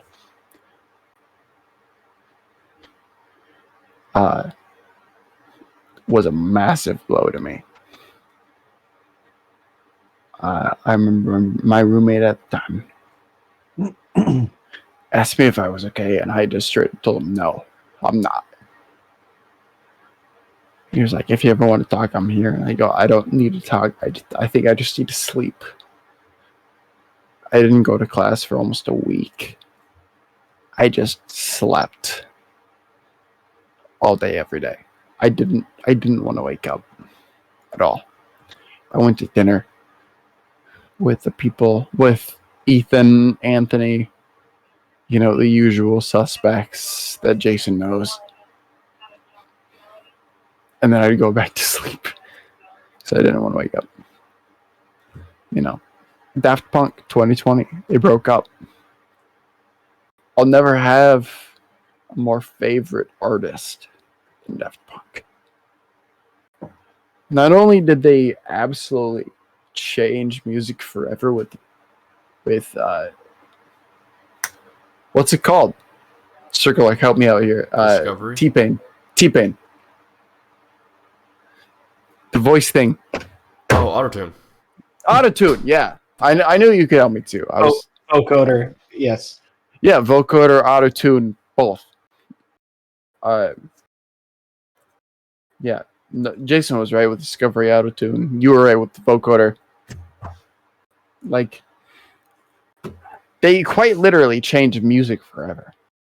Even with their more recent stuff. Like, I can guarantee you that neither of you could tell the difference between an actual live singer and a studio version, should they sound the same. And I mean a perfect live version. Right? Which does happen. It happens more often than people think. Olivia Rodrigo be damned. And her fucking SNL performance. Jesus fuck, that was sad. Live versions tend to sound better than studio versions do. A lot of it has to do with the fact that you can hear the music behind you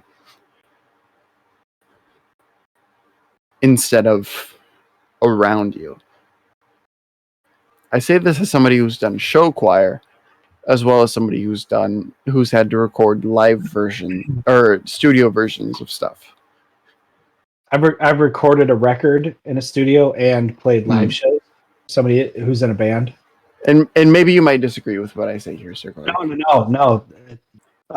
Recording in a studio is awful. It's very in your own head. You're listening to your own self, whereas live you're like hearing everything. Singing live, I can adjust how I sound live. If I feel flat, I can suddenly sharpen myself a little bit. If I feel sharp, I can flatten myself a little bit. If I'm in a studio, I really don't know how I am. All I hear is myself. Even, I hear the music. Yeah. Okay. The music's there. All I hear is myself. It's awful. I hate it.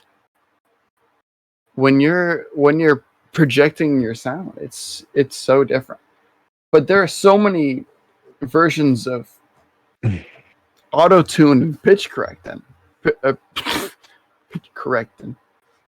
Welcome to Tennessee. Pitch correction. that you'd never know the difference. Like what's that TikTok sound that's going super live right now with Willow Smith? Da da da da da da. That song. I don't know the name of that song, but Willow Smith was the feature artist on that song. Sure, come say hi. Is the wife here? She's pissed. Oh, I'm also. I mean, Sheedap's also pissed. But that TikTok sound that's super viral with Willow Smith, that's the live version. There's pitch correction on that live version, but it sounds, I don't know how much better than the studio version. And I'd be willing to guarantee that it's because she doesn't sound in her head during the live version. She's singing to the other artists with help me out here, Circleherk, with a handheld mic rather than like a studio mic. Is there another term for that? I don't like. Oh, probably. I'm not. Yeah, I'm not big into that. Like an MC mic, like a ball mic almost. But like, she's singing with one of those instead of like a Yeti mic, like more like I am. And so people are like, "Oh, it sounds so much better." I'm like, "Yeah, there's still pitch correction.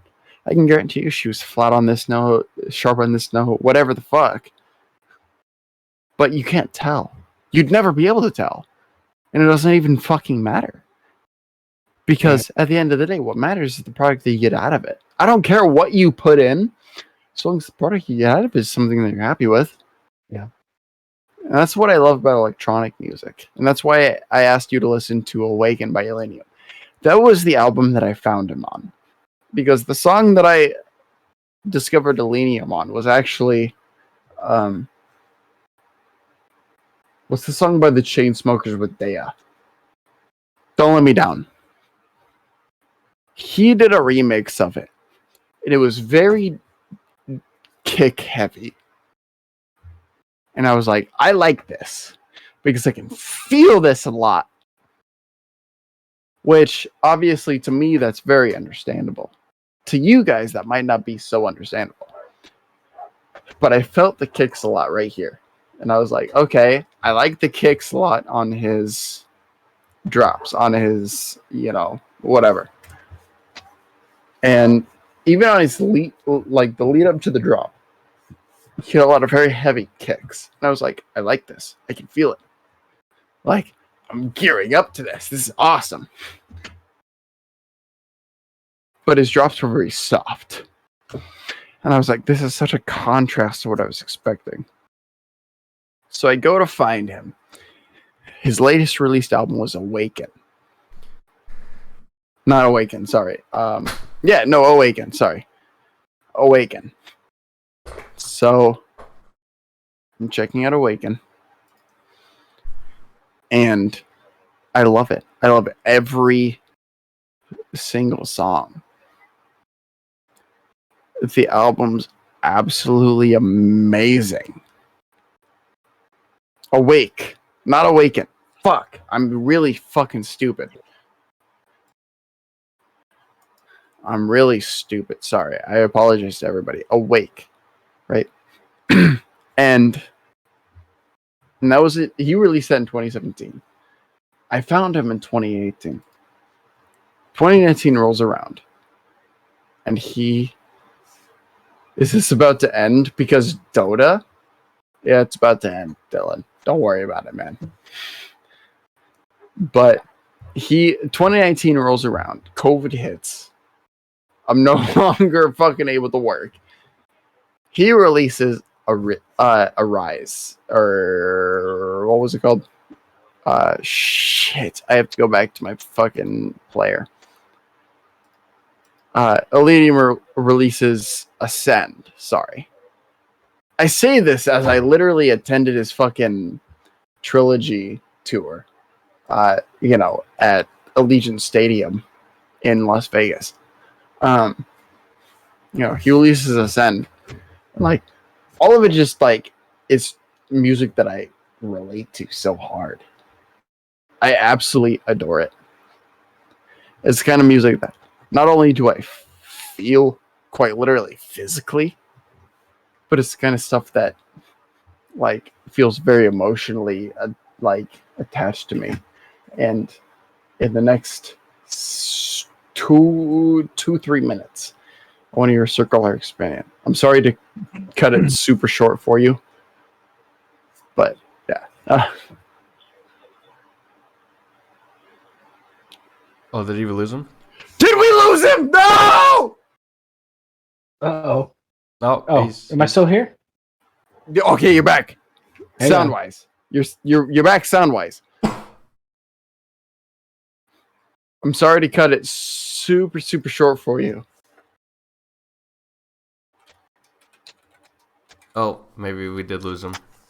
I'm right here. Oh! I'm here. Okay. I really he's do back. apologize We for cutting We got him. you very short. I'm very passionate about Alenium, Said Sky, Porter Robinson, guys like that. I really am, and I'd love to hear more about your opinion, like in the DMs. I really would.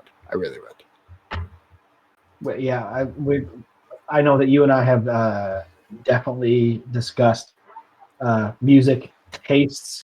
We Similar both love the Wonders. difference. Yeah. Off the top of my head, I am not very big into electronic music, but I am. When it's good, it's good. So like the Daft Punk type shit is amazing. That one that I sent you that is big on TikTok, that's like, dude, she's just not into you. Oh, I love that one. That's sick as hell, dude, with the vocoder. Yes. Yes. So there's a but, and I will little caveat, I'm not into it, but I am into. I love Rocket League, and so if any of you guys are on Rocket League, we should join my clan. It's my clan is called Throatzilla, and you should join my clan. And it's for real.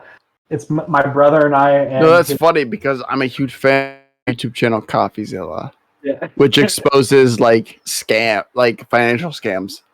So Throatzilla on Rocket League, and I love Rocket League music, especially that one like Monster Cat is so good.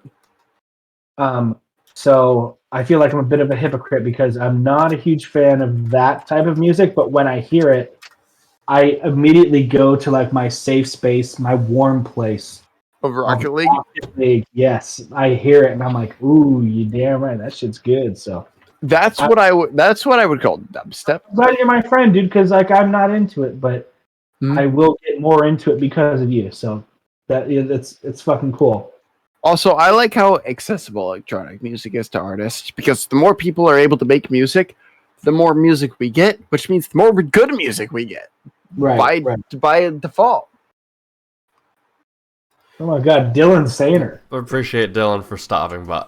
Excuse me, sorry. He's trying to play Dota, which I'm always down for. If Shadap's still in chat, let's play Dota with an NFL player.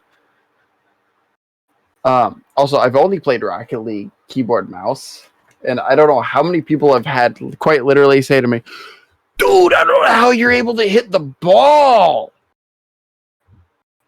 Well, IR NFL player. Look, man, you're an NFL player. Who gives a fuck what you're at?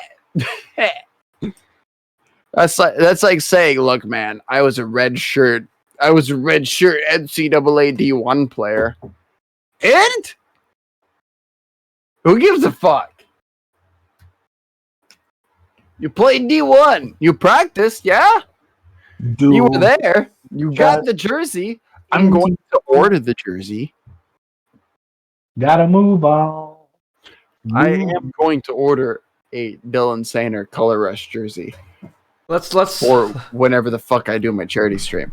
But it is 1:10 in the morning Central Standard Time. Ask I am Jason what his final thoughts are. Underqualified, understandable, underdressed podcast. My name is Circleherk, and we love the Cyclones. All right, Roll West Town crap. Pub. Shit. So, Circleherk, what are your final thoughts for this episode? Me? No, the other Circleherk. I'm very sorry that I wasn't here at 9:25. It is my fault. No, you were here at 9:25. You weren't here at 9:35 or 9:30. I think I was here at like 10. Thank you guys so much for having me on. The reason you guys had me on, we did not talk about, and that's why I love this fucking podcast. The only reason I was supposed to be here was to talk about how Iowa fans could somehow justify booing injured players, and we didn't even talk about it. And that's why I love this podcast. I love this show. I love you guys. Thanks for everybody who contributed. Thank you, Dylan Sainer, for coming in late. Thank you, Sheedat, for being here. For everybody the entire time. Thanks, Finn, for I don't know what it is you do. Thank you. I create controversy. That's it. Thank you, Jason, for first off being here because you are sick. You were sick and you still are. This is my 4th time, Jesus Christ, being on this thing, and every single time it gets better and better and better as far as I'm concerned. I would love the opportunity and the privilege to come back, and thank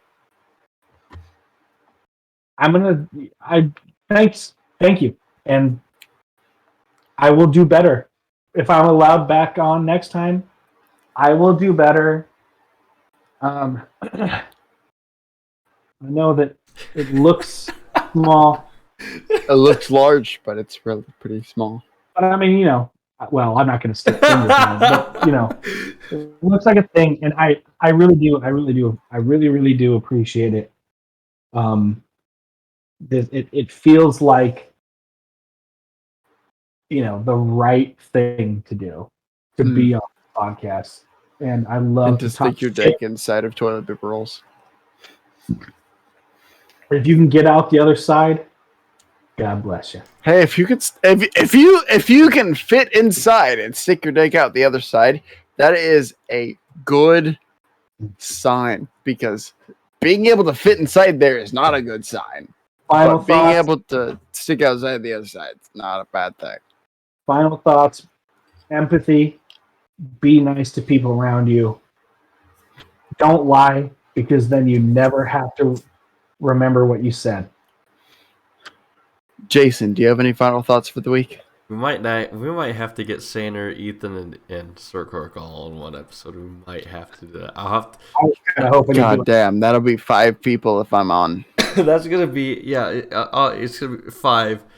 It's ambitious, and it might be an OBS overlay nightmare, but we'll figure it out. Final thoughts for me. Flu